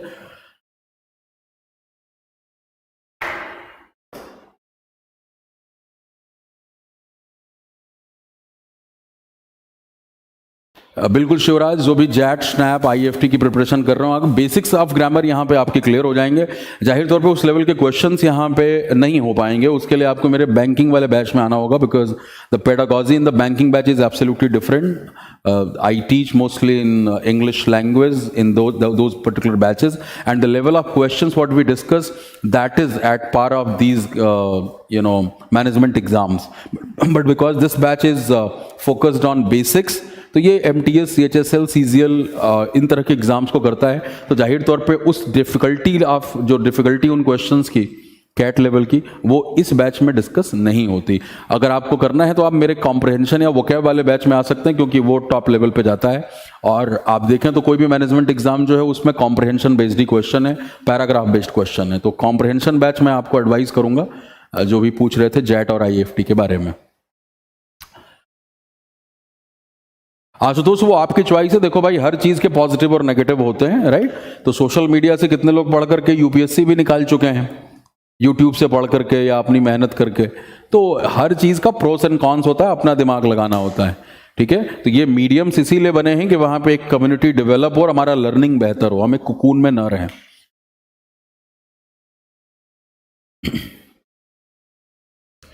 संजीव कह रहे हैं एडवांस ग्रामर क्या होता है? भैया ये मार्केटिंग का टर्म है संजीव जी। यही आपके वॉइस और नरेशन को एडवांस ग्रामर कह लेते हैं, और उसके लिए अलग से फीस चार्ज कर लेते हैं। वर्ब में हमारे कुछ टॉपिक्स हैं जिनको एडवांस वर्ब कहते हैं, उनके लिए अलग से फीस चार्ज कर ली जाती है। तो ऐसा कुछ नहीं होगा, वो सब कुछ आप इसी बैच में पढ़ोगे। एडवांस ग्रामर के अंदर आपका non finite, gerund, infinitive, participle, उनके यूसेज और वॉइस और नरेशन आते हैं। तो ऐसा कुछ नहीं, यहाँ पे सब कुछ कवर होगा, ग्रामर से लेके एडवांस ग्रामर तक सब। चलिए, सो दैट्स ऑल। नहीं, मेरी कहीं और वेबसाइट पे क्लास नहीं आती भाई गौरव, मेरे साथ ही इसकी शुरुआत हुई थी। पहली क्लास मेरी करियर वेल पे आई थी 23 अक्टूबर को, तो कहीं और से नहीं आने वाली, यहीं पे आपको मेरी क्लासेस मिलेंगे, ठीक है। CSAT के लिए कौन सा बैच? MD बेसिक्स क्लियर करने हैं ग्रामर के भाई, तो ये बैच बिल्कुल जरूरी है। देखो, कोई भी एग्जाम दे रहे हो, स्ट्रक्चर की कमांड होनी चाहिए। आप लोगों को ऐसे लिखना है, जो भी लोग मैनेजमेंट एग्जाम्स या UPSC की प्रिपरेशन कर रहे हैं, आपको राइट अप करने। सो अगर आप एक सेंटेंस को कॉन्फिडेंटली स्ट्रक्चर नहीं कर पाते, उसको ब्रेक नहीं कर पाते, समझ नहीं पाते, तो दिक्कतें होंगी। तो ये बैच तो सभी के लिए एडवाइजेबल है। यहां से आप कोई भी एग्जाम की तैयारी कर रहे हो, अपनी काम की चीजें निकाल सकते हो। बाकी जो स्पेसिफिक रिक्वायरमेंट्स हैं वो आपकी वोकैब और कॉम्प्रहेंशन बैच से मेरे काफी हद तक कवर हो जाती हैं, ठीक है। चलिए, थैंक यू वेरी मच। हाँ बिल्कुल योगेश, जैसे जो तरीका बता रहा हूं इसी के साथ चलते रहो, बिल्कुल सिलेक्शन होगा। पहली बार करियर वेल पे हूँ राकेश, चलिए स्वागत है आपका, पहली बार करियर वेल पे हैं आप। मैं मुखर्जी नगर से पढ़ा रहा हूँ आपको, दिल्ली में, ठीक है। तो हमारी अगली क्लास अब मिलेगी आपको मंडे को, ठीक है। मैंने बताया 5 डेज अ वीक क्लासेस होती हैं, तो हमारी मुलाकात होगी। तब तक आप जो आज बताया मैंने, इन फोरम्स के थ्रू कनेक्ट हो जाइएगा, वहाँ आप चीज़ों को पूछ भी सकते हैं, और क्योंकि छुट्टी है तो मैं आपको रिस्पॉन्ड भी कर पाऊंगा, ठीक है।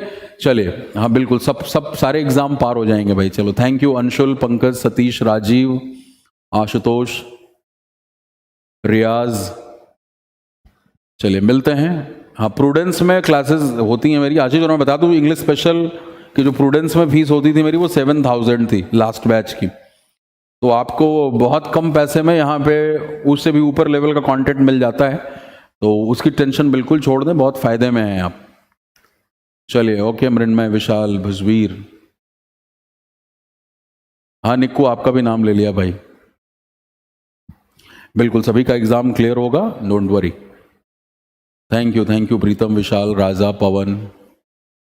बिल्कुल दिलीप, बिल्कुल सही है बैंकिंग के लिए तीनों बैचेस जो आपने लिए हैं। नोट्स अंशुल अपलोड होते जाएंगे वहाँ पे, ठीक है, जो भी जरूरी नोट्स होंगे मैं अपलोड करवा दूंगा, डोंट वरी अबाउट दैट। चलिए, हाँ विवेक आपका भी नाम ले लिया भाई। आप ऐसे काम करो कि आपका नाम पूरा प्रचारित और प्रसारित हो। जैसे जब हम रिजल्ट शेयर करते हैं बच्चों के, जब मैसेज आते हैं कि सर मेरे इतने नंबर आए, तो मैं चाहता हूं आप सभी का नाम मुझे उस तरह से ही प्रसारित करने का मौका मिले। Thank you very much, have a nice day, right, and keep learning, keep rising and keep shining. अपने बैरियर्स को तोड़ो, the space is unlimited, right, तो आप पूरी ऊंचा उड़ान भर सकते हैं, और अंग्रेजी उसमें बड़ा मेन रोल प्ले करता है, राइट, ये जानते हैं आप। चलिए, थैंक यू वेरी मच।